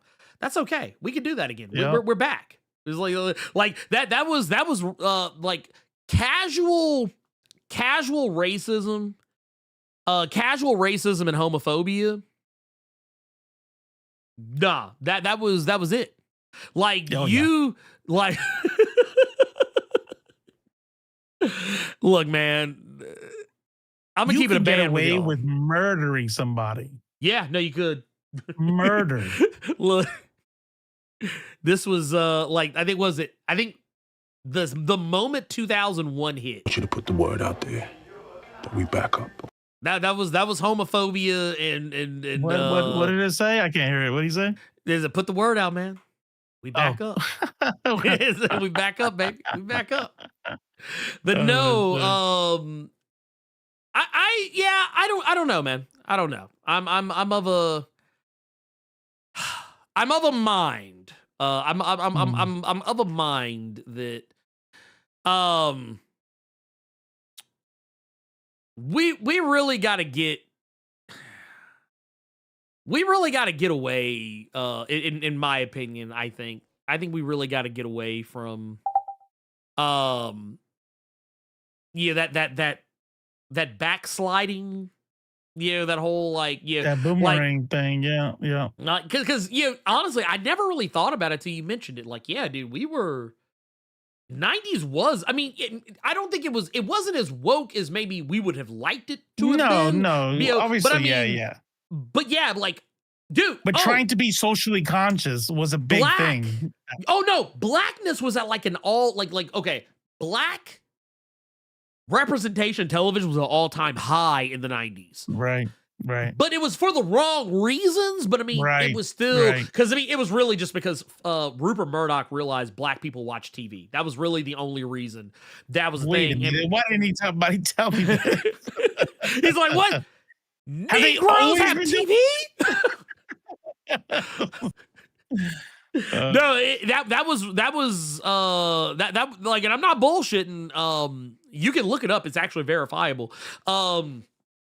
Rupert Murdoch, the guy who owned Fox, when he saw the numbers on In Living Color, that was how you wound up with Martin, Living Single, and a laundry list of other shows on Fox that were black centric.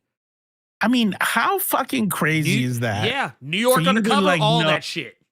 That New York Undercover and Martin, and Living Single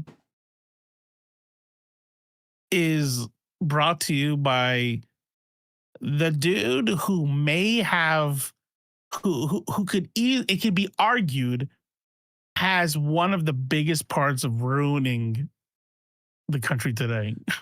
Yeah. Isn't that fucking wild? Logan, real life Logan Roy. Right. Right. Like it's wild to think about because and when I I like how know the creators say it's not Logan Roy. It's not based off that. It's based on. I mean, everybody like, shut the fuck up. You're just trying not to get sued. Everybody knows who the fuck that is, and that's exactly who it is. That's Rupert Murdoch. Get the fuck out of here.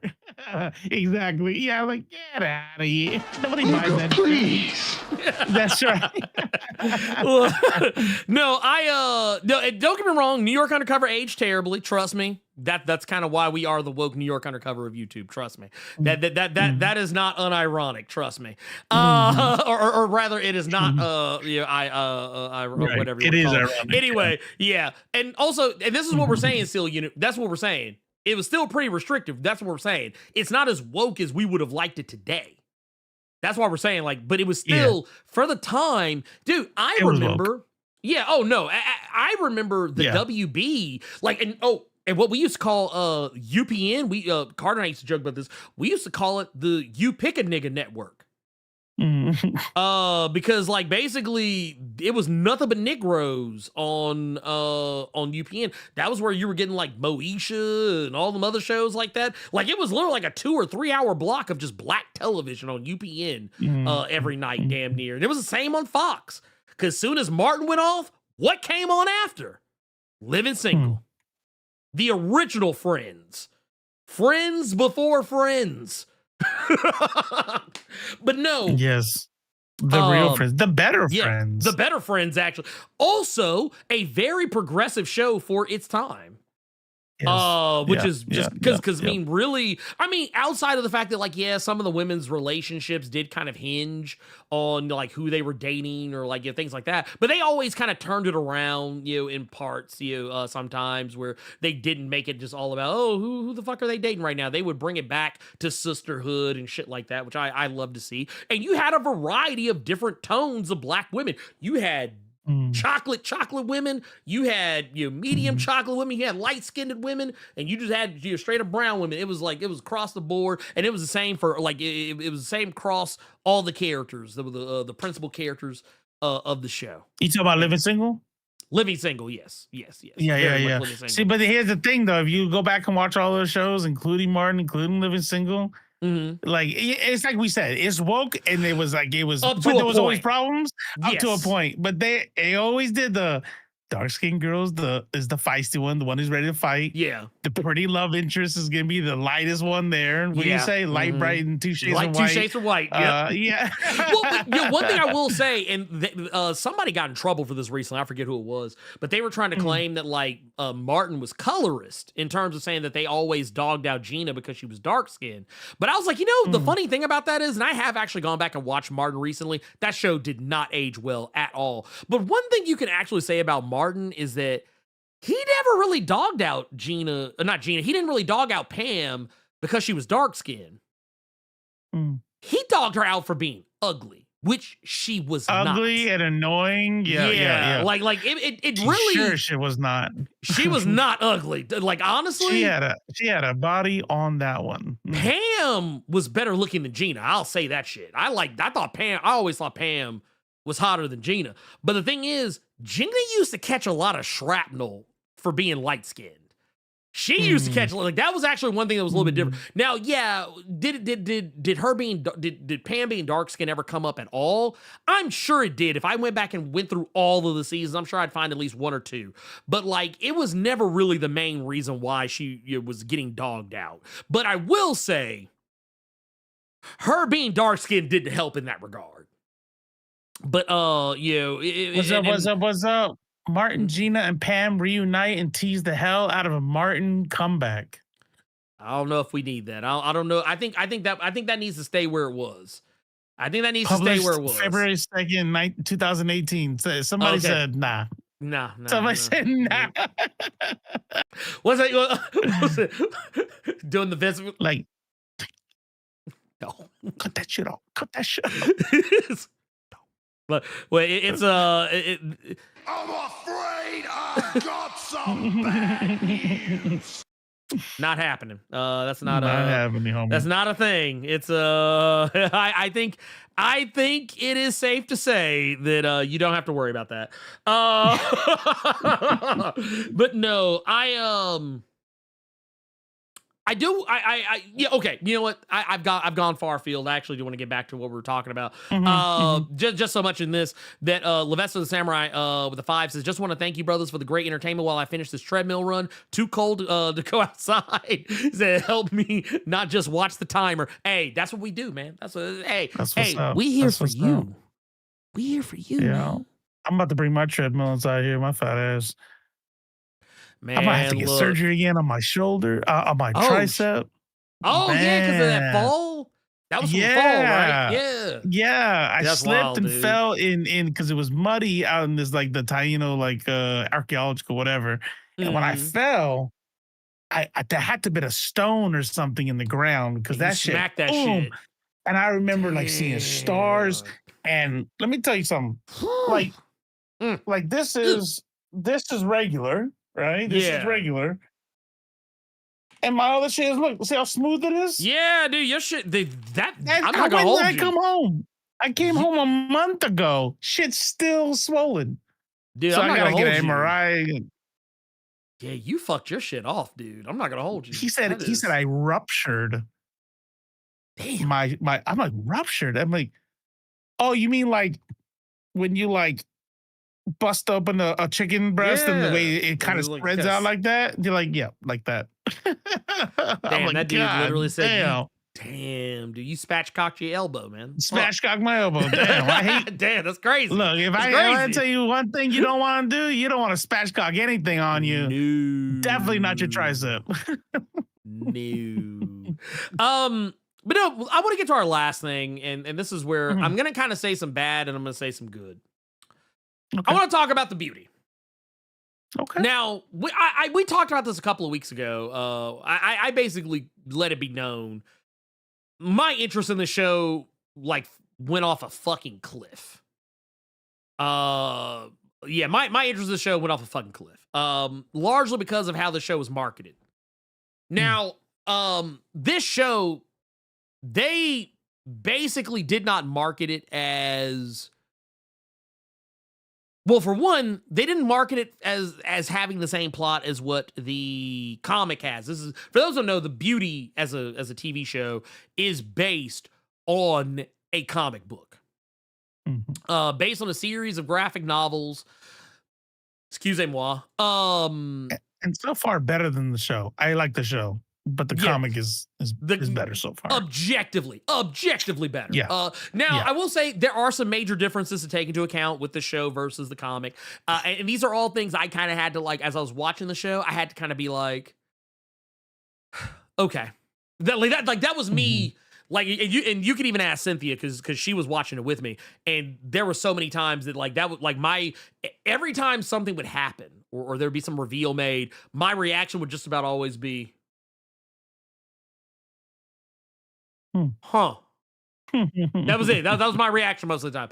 Okay. I was like, so that's what they're doing. All right. That's a decision. Yeah, that's a choice. So basically what this is, I'll give you the background. So, I won't stay on it too long because I know we talked about it a couple of weeks ago. But for those who don't know, this is a TV show that is based on a comic of the same name called The Beauty. It is about a world where a STD is running rampant throughout society, and it's an STD that is unlike anything anyone has ever seen before. This is an STD that makes you beautiful. And it is why the book is called The Beauty. That is actually the name of the STD, at least colloquially. But the thing is, you can see it here.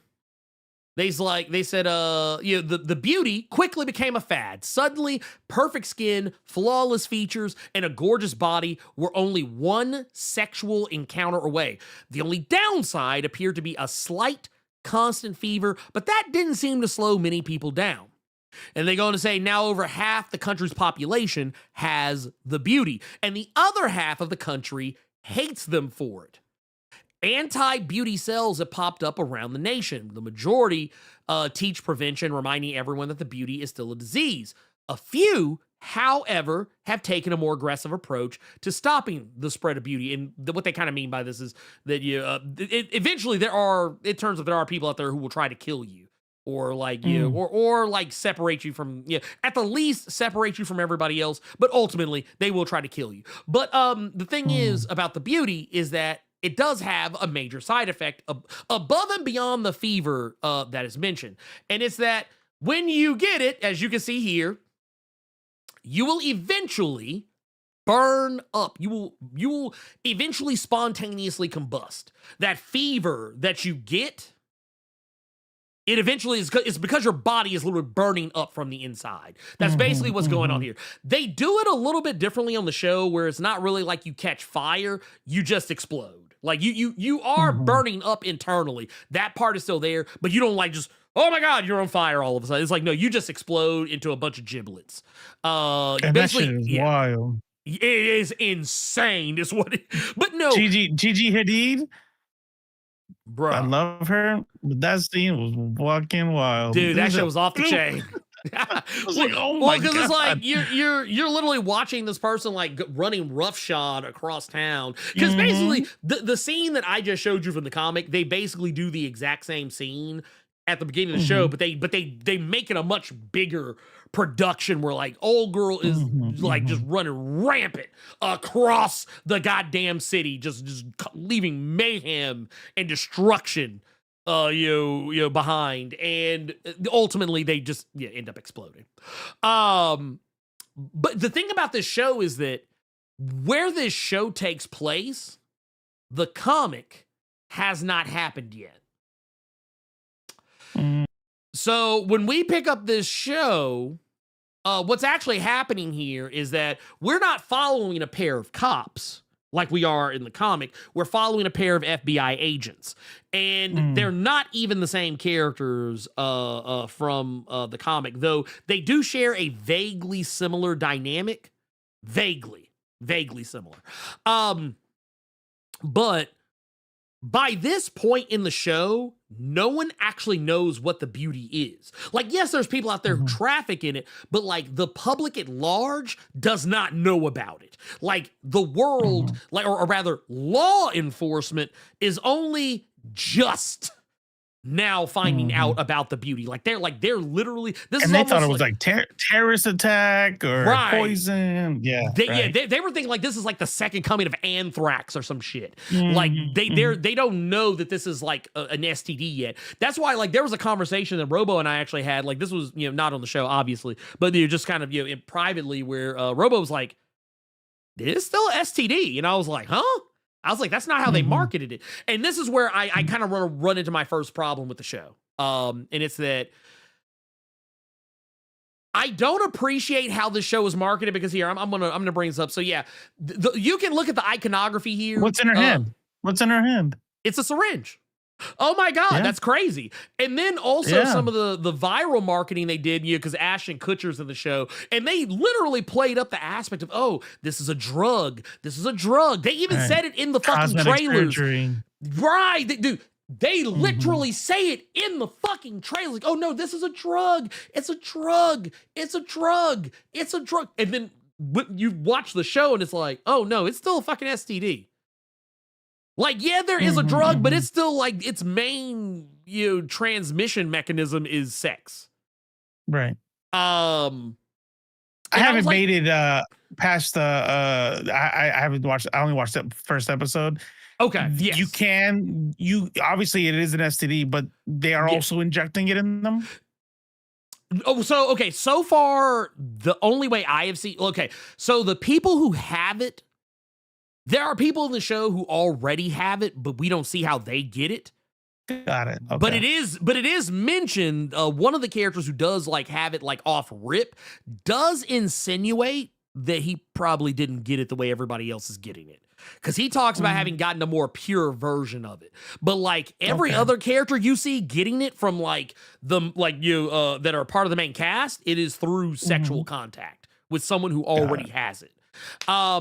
But what I love is that they kind of do this in a way where they're kind of playing up the boat, like, because okay, this is what I was telling Carter about it, like in a private conversation. I was saying, because he didn't want to fuck with the show because like he didn't like that they changed that aspect of it, because once again, that's how it was marketed. But I know why they did it that way. They did it that way because they didn't want to deal with having to fight censorship on marketing a TV show about a fucking STD. Like and I get that. I totally fucking get that, because you don't really want to have to deal with that.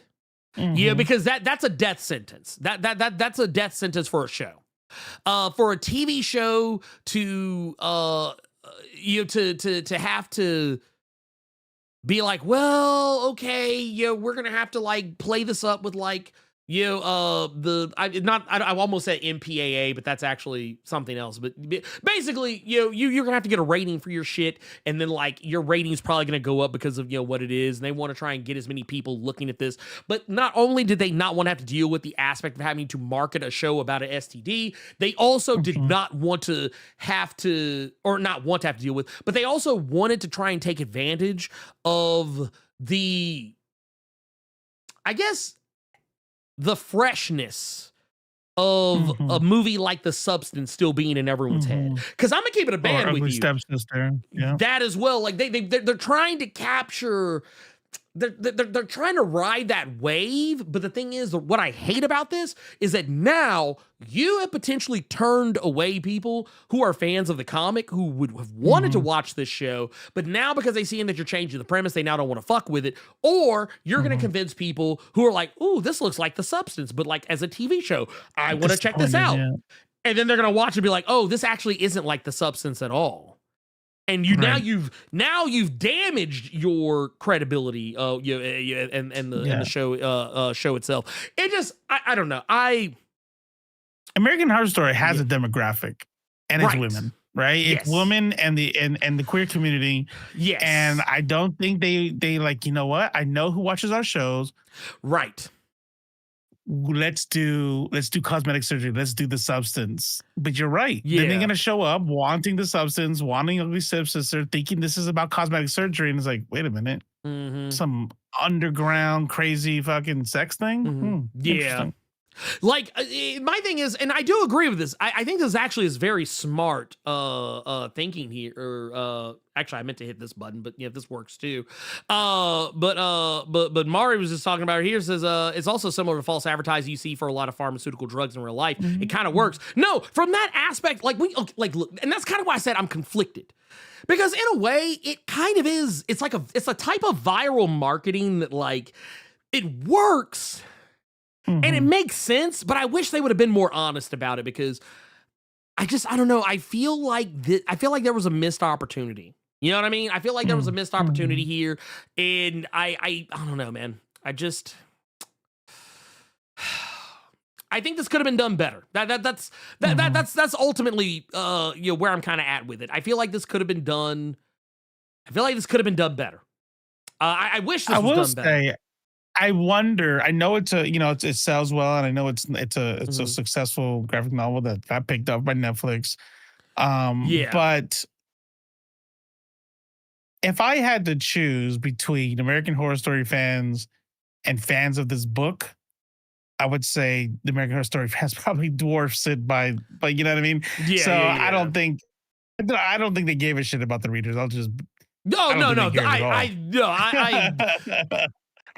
I would be okay if someone put a gun to my head right now and said, "Tell me unequivocally whether or not they gave a fuck about comic book fans when they were making this TV show, and you can't give me your opinion, you have to give me the correct answer." I would say they didn't give a fuck about comic fans without immediately. I wouldn't even think about it. Yeah, I wouldn't. It would be without question. I would say that shit so quick, motherfucker would not even have had time to cock the gun to try to intimidate me. Like he wouldn't have time to even pull the hammer back on the gun. Like honestly, it would be kind of like what happened in that episode of Wonder Man. When they were asking Trevor, like, hey, do you want to do this or do you want to go back to jail? And he was like, I'll do the second off. He's like, I'll do this. And dude was like, well, shit, I didn't get a chance to. I actually had come up with this whole like intimidation game, but you just kind of. Or the if you press this button, you can get $1 million or tink, tink, tink, tink, tink. Or Yeah. every time you press the button, someone dies. Tink, tink, tink, tink, tink, tink, tink. Yep. Every fucking time. Yeah. Don't, please, whatever you do not think for 5 seconds that I'm not going to do the thing that you think I'm not going to do. But no, I will say they do find, like, once again, they find ways to have characters on the show that are kind of like vaguely similar to the characters, that are,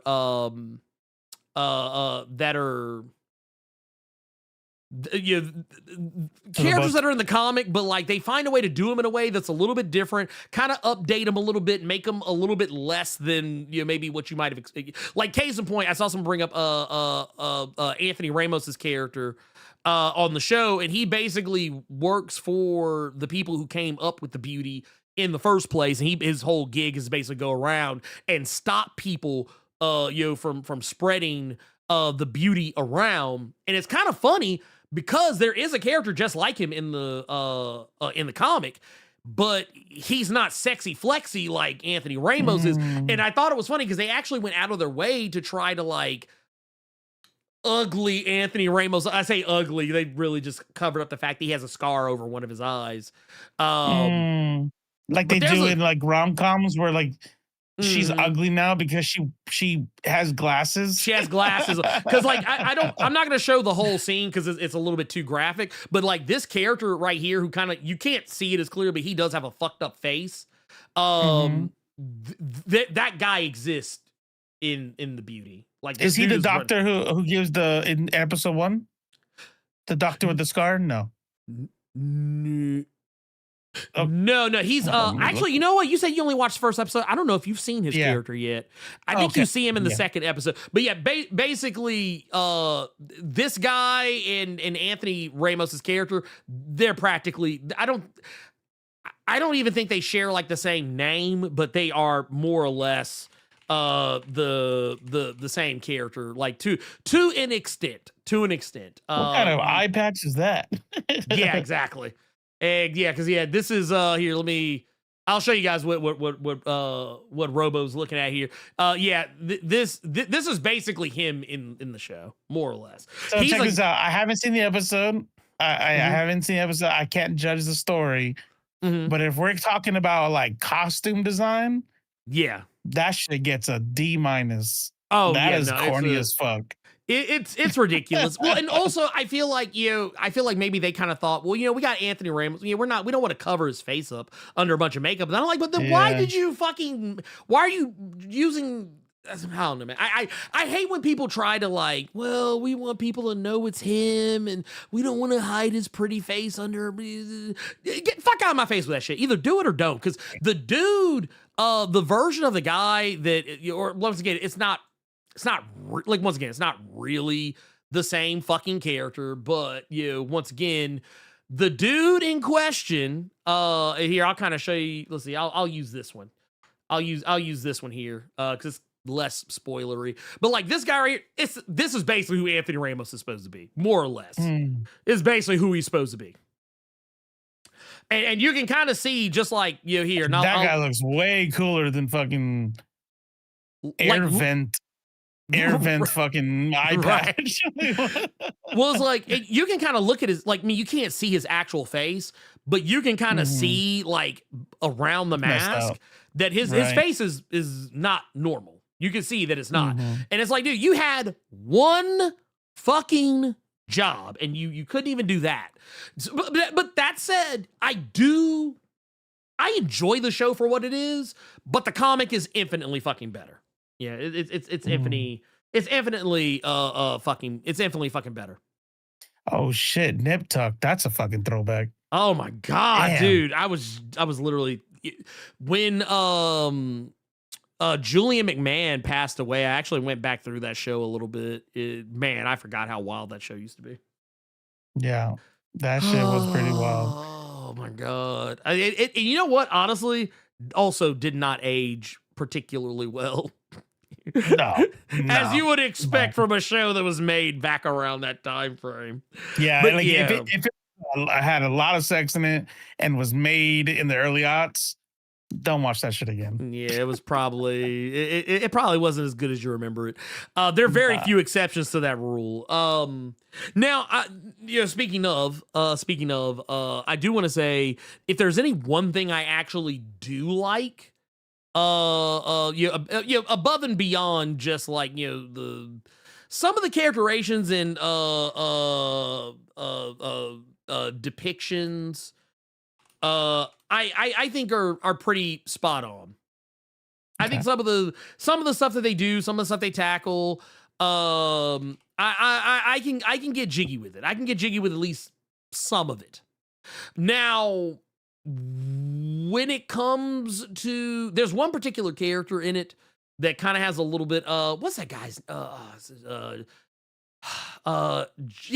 Spivey. Is it Jaquel Spivey? I want to say, yeah. Anyway, I've only just recently started figuring out who some of these people are that are, not all of them, but like just some of these particular people on the show. They do a really nice little storyline with his character where he's an incel, and they actually do use the term incel. Like they actually, and multiple times it comes up, and it actually kind of digs into the how far people will go who don't feel like they're loved. They don't feel like they'll ever find love. They don't feel like they'll ever have like human affection or have intimacy with other people, and it kind of warps who they are, turns them into dangerous people. They start acting on impulses. This show actually does tackle that, and it does it In the first episode. Yeah, like it tackles that shit. It's like oh shit, like, and it goes even further. It keeps going. Like it don't even stop there. You know what I didn't like? So I'll ask you this: is he black in the comics? No, that character doesn't exist. Okay, so check this out. I'm gonna tell you something annoying that I used to see. You know those shows that don't want to be problematic. So, and this is like big in the 90s, where you're in the inner city. You might be in New York or Chicago, and some gangbangers, come up to you, and they're all white. Maybe like one black guy or something, and I'm like, like trying not to be problematic, you're like being weird. Now you're being weird. Like right, black people don't exist now. Like, you know what I mean? That's your fix, We know that incels are predominantly fucking racist white dudes. Yes, that's who incels are. True. And they chose a black dude to be the incel. I'm like, that part I did think was a little bit weird. Like I appreciate that they were trying to like. Well, okay, let me put it like this. I appreciate they tackled it. I appreciate that. Also, I will say this: something needs to be said about how much lighter dude got. Okay, so I'm gonna show you. I haven't seen him cleaned up yet. He looked like he just had put placenta all over him when I last saw him. okay, so here I'm gonna show you. So here, let me do y'all a solid. So let me see. I want to find a good one. I don't want this I don't want this fuzzy ass fucking picture. Give me the real shit. Give me the good shit. Here, okay. Here, I got you. Okay, we're here. So this is the actor here. Now granted, this isn't from the show. This is like just, this is them like just out there. But then you got this motherfucker right here when they come up out, like their complexion is lighter, and it's not just lighting. Any other scene, this motherfucker is objectively lighter skinned than Jaquel. Is it Jaquel or Jack? I don't know. Anyway, by the way, I know you were not supposed to think too hard about this stuff, right? And it's always like, nah, just a pocket sand, right? I get it. Right. But the Cocoon gave him a lineup? Right. Wait, what? Yeah, okay, dude. She gave him a fade, a lineup, and everything. And waves and shit. I was like, bro, what's going on? All right. What's it? All right, I guess. I guess. I mean, No, if you he's not say light so. skin. He's lighter skin. He's lighter. He's lighter, not Yeah, light skin. Yeah, he's like a medium. He's like kind of like a medium brown sort of. But the thing is, but this is going from someone who like, and now this picture will probably have you think differently. This motherfucker's actually darker skinned than that. They're actually darker That's skinned than makeup. that. Yeah, this is That's well, makeup. yeah. This is well. It's not even just makeup. It's also lighting that comes into because lighting. Yeah. I'm not gonna lie, lighting will hoe you out.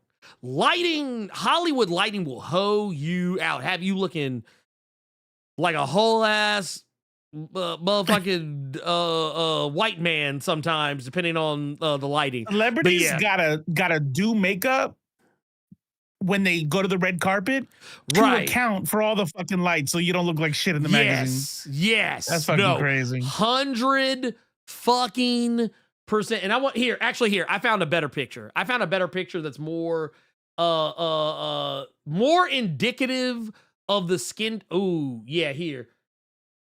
This is more indicative of the skin tone that I personally believe you would be more likely to see.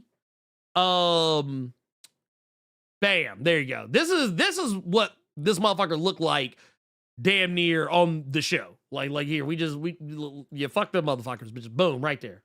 Just here, remember, white lady, get about my shot. Get about my shot, white lady. There you go, bam. But yeah, that like so to go from that to that, I'm like, bruh. Now I'm pretty sure that was on purpose. I'm pretty sure it was on purpose. I want to assume it was on purpose because I do feel like there are some obviously it's a show called The Beauty. Obviously it has a lot of commentaries about beauty standards. There are even some points where Jeremy himself even kind of alludes I think it's in the second episode where he kind of alludes to his body positivity issues and why he feels like he even kind of alludes to his dark skin at a point. But like, yeah, it's still kind of like, well, man, dude, that's crazy. That is crazy. But that's okay. But anyway, like I said, even with all that being said, I do enjoy the show, but like, man, I still stand by my statements that if you want to see something better, read the comic. Read the comic. Like the comic, yeah. It's we there. always had that conversation, like which ones, blah, blah, blah, blah. Like The Boys, the show, easy, easy every time. This one, go read the comic. Go read the comic. Yeah. It's still fun, you know. Yes, I'm gonna tell you, and I know you told me we talked about it last time, but obviously I must have been zoning out. I was very disappointed, and I got over it. I could still enjoy it because it's not like I didn't like American Horror Story. Oh yeah. It's okay, right? It's okay. It has good seasons, bad seasons. It's not what I imagined this show being, especially since I read the first couple of issues of The Beauty before I went and saw the thing. So I already had an idea of what it's going to be dark and gritty. Right. I'm like, this shit is American Horror Story. Okay, I got it. And then it's the same dude. Because you're seeing some of the same players. You're also seeing some of the same players. Yeah, it's like, true. Yeah. It's like, but even like the shot style, the music, the like, you know what I mean? They want to make it like dark Murphy and show. Sexy. It's 100% of what, right? Yeah. Ryan Murphy has like what, you know what? He's the Keanu Reeves of showrunners. I only got one style. Because wait a minute, you know what it is? What was that motherfucker that I forget the name of? But is the guy that the guy that does all of like the Law and Order stuff? Shit, it might be the same. I know you talking. I'm trying to remember, but basically, also it is funny you brought up Nip Tuck because that's also Ryan Murphy. Oh, it's Carter. Carter threw that in the chat. That's what I was saying. Like, damn, what a throwback. Oh, yeah. That's like, Wait. but like Dick Wolf. Dick Wolf. Thank you. Yes. All those fucking like cop shows, Law and Order, SVU, all the CS, whatever. Chat had it. My bad, chat. Yeah. Dick Wolf is Dick Wolf is always going to be Dick Wolf. Like, you're not going to see any, like, you're never going to see a show that was made or produced or whatever by Dick Wolf that's going to be that much different than any of the other shit you've seen before, also by Dick Wolf. Ryan Murphy even like, and I will say this, Ryan Murphy has a more diverse catalog of genre of shows than Dick Wolf could ever hope to have. But here's the thing, whenever I watch a Ryan Murphy joint, I know it's Ryan Murphy. Because right. because look at it. Here, I'll give you a couple of examples.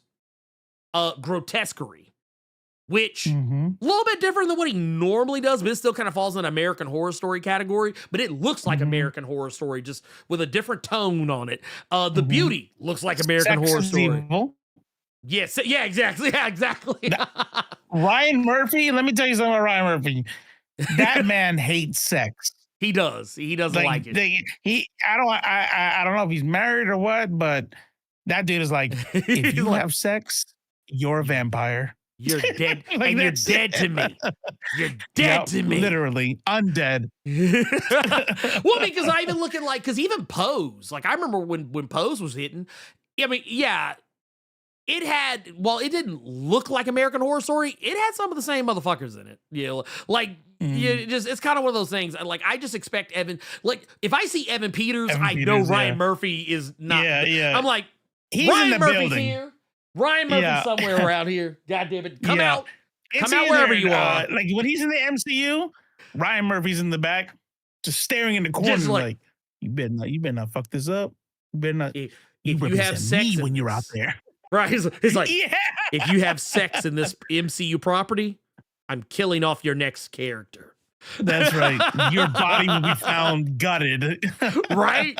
And that's another thing too. Like, you go to now I will also say Ryan Murphy does the 911 stuff too. But the thing is, even that's kind of homogenized in a lot of ways, because it's like it still feels like a Ryan Murphy show. Like, it's still stuff? 911. 911? Yeah, you know, 911, that's the one with the firefighters. Okay. They did like 911, 911 Lone Star, and they got a new one now, 911 Nashville, which I am. He did Glee? Yeah. Oh. Yeah, he did Glee as well. It's an easy fix. It's an easy fix. Ryan Murphy can do other things, clearly. Now that we're listing off his stuff. Yeah. But when he does a genre like horror, yes, it's gonna be like the same way every time. It's not gonna show me a horror that's like not gonna be an American Horror Story, and then I'm gonna be impressed. Well, and like I said, like so case in point, when I look at like his 911 shit, all his 911 shows, they're all the same. But when I look at like American Horror Story, or I look at Grotesquerie, or I look at what was it, Monster, or I look at The Beauty, obviously. I see all the same shit. Shit. And like, case in point, before we even go there, you want to talk about well, that's his style. That's not to say his style is bad. It's just that I could pick that motherfucker out of crowd. Like, if I'm watching a show and I see, I'm like, oh, see, I had a feeling that was Ryan Murphy. When you get to the credits and I see Ryan Murphy's name come up, I'm like, yeah, that tracks. And I want to be real about something. All right. And if you're a younger person in the crowd, I still love you. My kids are young. Yeah. You know what I mean? I have young best friends, and I've had one in my house. Listen. That was the other one. That's what I was thinking about. Carry on. If you are appealing to young people, yes, your shit's gonna be corny. Yes. And you just gotta accept that. And while it's enjoyable, yes, he's not making any A24 movies. No, your shit's corny. No. It's corny. Yeah, you know what I mean? No. Yeah. So that was what I was just thinking about. So you know how I told he does all the 911 shit? And like all his 911 shit's kind of samey. You would expect that because it's a spinoff of another show that's how much more different could a show about firefighters be, right? But here's the thing. He has another show called Dr. Odyssey, which is a little bit different. It's more of like it's a doctor on a cruise ship. But here's the thing. If I put on, like if I gave you the Pepsi challenge and said, hey, I want you to blindfold yourself. We're going to put on blindfold. And we're going to put on one of Ryan Murphy's shows. And we want you to tell us whether it's 911 or Dr. Odyssey. I guarantee you would fuck up. I guarantee you would probably pick the wrong one. Because those shows are so fucking similar. It's not even like Cynthia has, because we both used to watch 911 together. I kind of tapped out around season 5 or 6 because I was like, the show got real samey after a while. Mm-hmm. And it also kind of did like the whole Fast and Furious thing where it's like, okay, well, at first it's about fires and even some kind of weird ones, but then like, or like weird medical shit. But then it was like, hey, we're going to space. And I was like, okay, yeah, I'm out of here. They're dealing with like hyper viral agents and shit. I'm like, yeah, I got to get up out of here. Y'all are going into like, y'all are going to Jump the fucking shark. like, They jumped the shark. you jumped that motherfucker twice. Like, Yeah, like you got Batman on the helicopter Right. ladder. You got him. You ate him. That's it. It's done. The Fonz has it became. Thank you, Elite. Just said it became House. It stopped being the show that it originally became. Then it started just being some other bullshit. And here's the thing. I thought like, okay, well, when they made 911 Lone Star, I was like, you know what? This is kind of nice because I was like, it's kind of gotten back to brass tacks. I kind of just want them to get back just doing fires. I don't need all this crazy, wild, like super secret spy agent, FBI, CIA bullshit. And guess what? Lone Star started doing that shit too. And now they're doing 911 Nashville. And guess what? They ain't even done with their first season. And it's already kind of started to do the same shit. And it's like, that's the thing. But you watch Dr. Odyssey. The only difference between Dr. Odyssey and 911, it's on a boat. It's on a cruise ship. There you go. Done. Cut the check. And like I said, honestly, you can't convince me the monster the seasons, like the Dahmer, the fucking was the Menendez boys and Ed Gein. That's just American Horror Story to me. That's all it is. It's just more American Horror Story. That's all it is. You can't convince me otherwise. I'm Wait, sorry. does Ryan Murphy do those? Yep. That's him. Oh yeah, no, Yeah, easy. same. That's not even Same. Not even a surprise. Like, oh look, this is him trying to be more serious. It's the same thing, bro. It's just like cool. Now it's a little less silly, but it's still the same. Yeah, Still the same. Still the same shit. You can't, like I said, Ryan Murphy, he is never beating the charges. I'm sorry. He is never beating. And now it it makes so much more sense why they made the brothers incestually incest fucking lovers. Like yeah. And that wasn't true in real life. Like, what made you do that? Oh, you make American Horror Story. I see. This is why you're fucking weird and you're corny. Yeah, it's like what you know what it is. What was that? Who's the motherfucker that makes God, what the name is that fucking show? Oh my God, what's the name of that fucking show? The one that's about to come back. God, that's gonna fucking eat me alive. The one with Zendaya on it. Zendaya and Euphoria. Euphoria. Fuck. Yeah. Euphoria. I'm glad you said that because I was about to get in the same trap. Like, shit. I was like, no, I was like, bro, I cannot remember the name of that fucking show. But no, Euphoria has the same so you got Ryan Murphy and Sam Levinson. Neither one of the motherfuckers are beating the charges. I'm like, y'all just weird. Y'all just weird is what y'all are. Like, I was like, nah. I was like, Sam Levinson, something wrong with your ass. You like, how old? Wait, man. How old is Sam Levinson? I gotta look this up. He's 41. Yeah, you old enough to be in the Epstein files, pimping. You old enough. You might have got on that plane, pimping. Yo, let me tell you something right now. Allegedly. Sorry, allegedly. Yeah, if you are watching this show, and you might be, this is one of the greatest podcasts out there. Yes.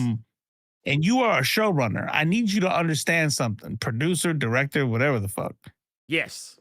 If you are a grown ass man and you make an entire TV show about teenagers fucking, I got questions. You need to go to jail. I think the FBI needs to look through your shit. Yes. Like, you thought of this in your head. You you brought writers together and you said, I want this scene. Like, all right, everybody, here's the scene.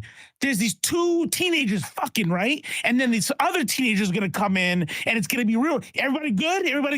And everybody's like, oh, no, you better be you have to be young, femme, queer, something.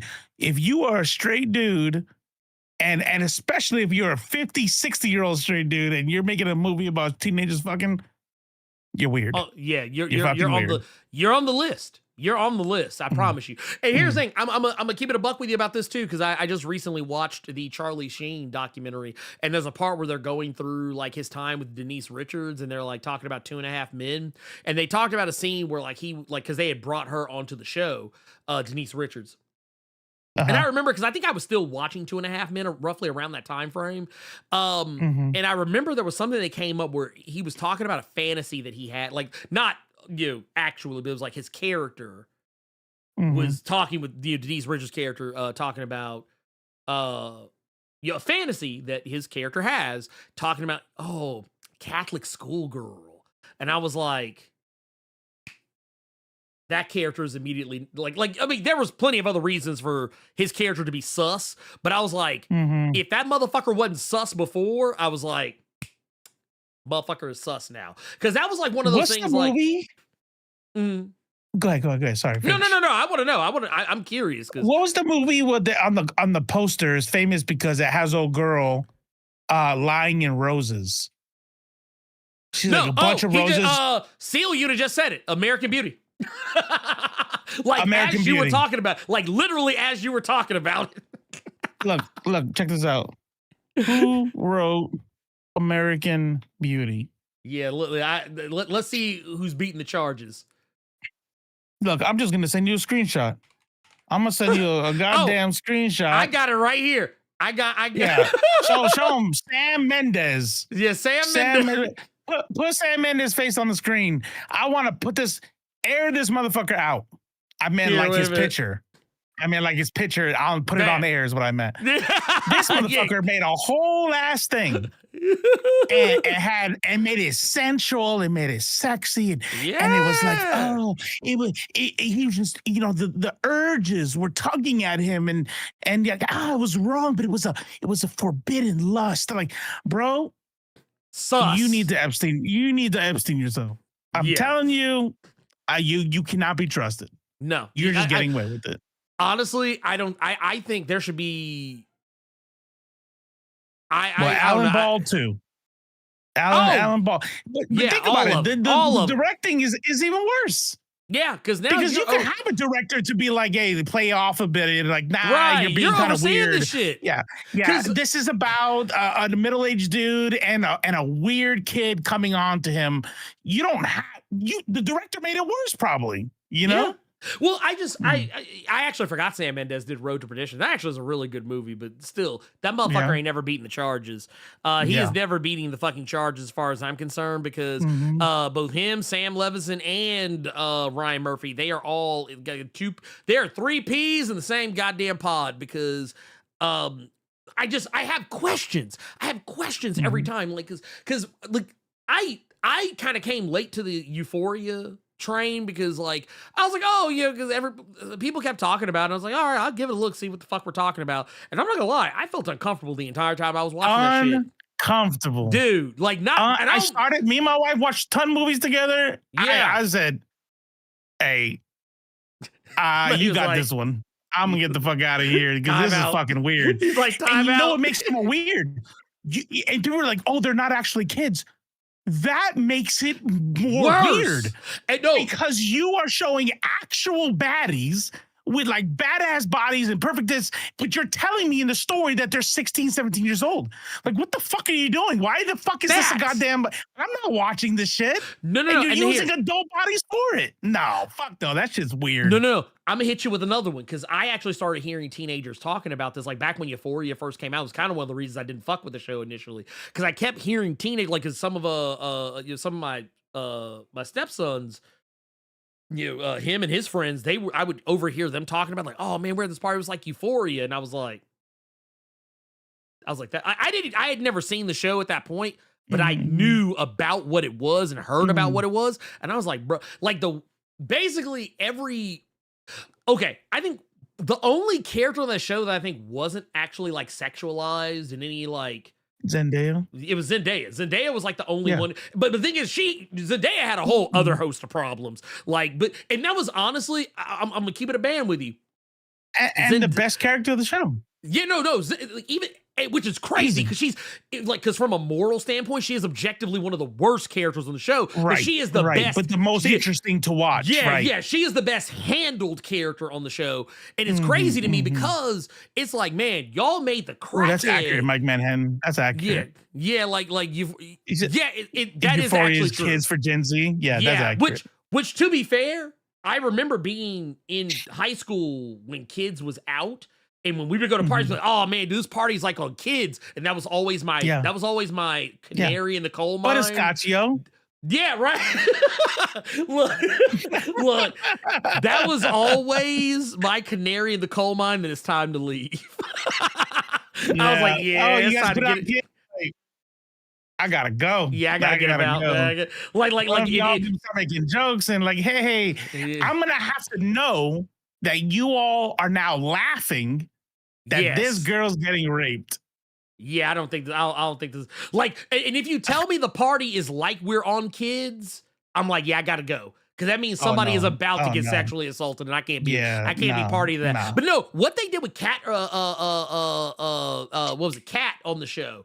I was like, dude, we are literally making a teenage girl in high school a sex worker, and don't get me wrong, I don't care about the sex worker part, like as far as like this is terrible sex workers. No, I'm not saying that, but I'm just saying like basically we're taking a character who very clearly is got fourth period algebra. She's got fourth period algebra 2. She's got study hall in just a few minutes. And a calculus class after, and we're also making her like a whole sex worker and kind of glorifying her being a teenage sex worker, and also that's what I was about to ask next. Was it dark? Did it suck? Was it like it was? No. Presented like, man, this is fucked up. She has to do this. No. I mean, that's actually I think what actually might make it worse is that they glorify her being a sex worker. Yeah.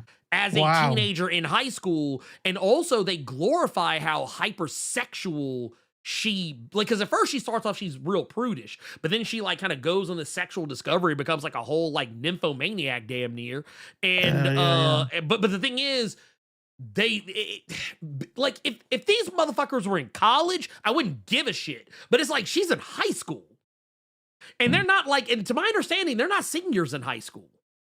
They're like sophomores or juniors or some shit. It's I would or no. I think by the time you get to the second season, I think they're like seniors. But I think like juniors. Whatever. I don't remember. I didn't commit it to memory, but I did think it was kind of fucked up that was what they were going for. I don't like. So this might be a hot take, and it's okay if you guys disagree with me. That's fine. Yeah. But for me, I would say probably like 15 and up. If teenagers are fucking, I don't really care. If a teenager said, oh, I went to a fucking Euphoria thing, I'm going to say 2 things. You better have wrapped that shit up. And don't tell me that shit. I don't give a fuck. Yeah, I don't care. You know I don't want to hear it. Don't tell me that shit. Those are the 2 things. So if you're doing it, it's whatever. But sex worker as a teenager is fucking crazy. Because you know damn well that you're not going to convince me one bit, because this is not set in some other universe. No. This isn't fucking some like dark rom-com or some shit. It's like, no. What happens to teenage sex workers? You have fucking grown ass men fucking sexually assaulting them. Like, oh no, and that don't glorify that shit. No, that was the other thing. Because you remember they had Jules, who was the trans girl, on the show, and she was going out on hookup dates. Because that was one of the major plot points, was that what was old boy's name? Oh God, I can't remember his name. But get up and Eric Dane. Eric Dane. That was the actor, the grown ass man, and he was sneaking off from his wife and his family and meeting up with Jules. Now, time out. We all understand. Mm-hmm. We know this is some American Beauty shit right here. So we know that minors cannot consent. Right. Minors can't consent. So if you have sex with a minor, whether they think they're consenting or not, due to the lack of development of their brain, they're that's rape. Yeah. That's statutory rape. So they had a show where she. Okay, go ahead. Oh no, but I said the one thing I will say, kind of. I don't want to make it sound like I'm defending him. He doesn't know that she's in high school. He doesn't know that she's like underage. But the thing is that like they kind of also do this thing where they kind of play on whether or not he might actually be gay. They kind of play on that, which is problematic. Yeah, it's a like they have him like struggling like because basically they kind of treat it as though like he struggles with his sexuality even though he tries to live like a heteronormative life, but actually it's like, oh, deep down he's probably more likely either bisexual or entirely homosexual, but just like repressing himself. They kind of play around with that aspect of it, but then but at the same time you've already kind of set him up as like I don't know, man. I think that's a problematic framing in and of itself. It's your character that the way you across wrote, the board. Yeah, the character you wrote. If this is real life, then okay, real life is complicated. But a character you wrote is struggling with his sexuality, and then so that means being attracted to a trans woman is how he's going to experiment. So is your thing that trans women, only gay men would want to be with a trans woman? Is that what you're saying? So trans women aren't women now? Or, it's so, and then that was also the other thing. So and then his son ends up kind of finding out about what was going on. And he's kind of slick perving on her too. And getting I off remember to this. Yeah, it was fucking weird, dude. It was like, it kept trying. It was like, you know what? And I do agree with you. Because, if you're talking about, okay, teenagers having sex, that's whatever. Because, I'll keep it a band. By the time I was 13, I was fucking. So it's not like, I'm like, oh my God, the kids don't do it. No, I get it. It's just be safe. Yeah, kids are going to be kids. They're gonna do what they do. There's very short of putting a fucking chastity belt on them, which honestly is just not okay. You're not going to stop them. You know what I'm saying? You're not going to shut anything down there in that regard. But yeah, when you start getting into the whole they're sex workers and they're sleeping with men who are in their 40s and shit, and be basically, and that was also kind of the other thing too, because when you get to the Sydney Sweeney part of it, her whole character arc was that she was dating a dude in college. Now, granted, it was a dude who literally was like he was a freshman in college while she was I guess a senior by that point. But still, it was kind of just and then they kind of glorify him. Not glorify. They don't glorify. They do make it really uncomfortable and weird. But they have a whole thing where he gets not actually.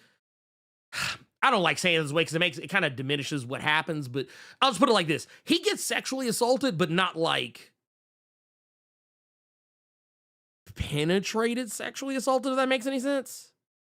His whole plays a key role in the lining. That depends on the state. Some states don't play that at all. Yeah, some states have Romeo and Juliet laws. Yeah. Some states are bro, in California. Oh yeah, no, go, please. Yeah, in California, that person turns 18 and they stay messing with their girlfriend who's 17. You'll get it.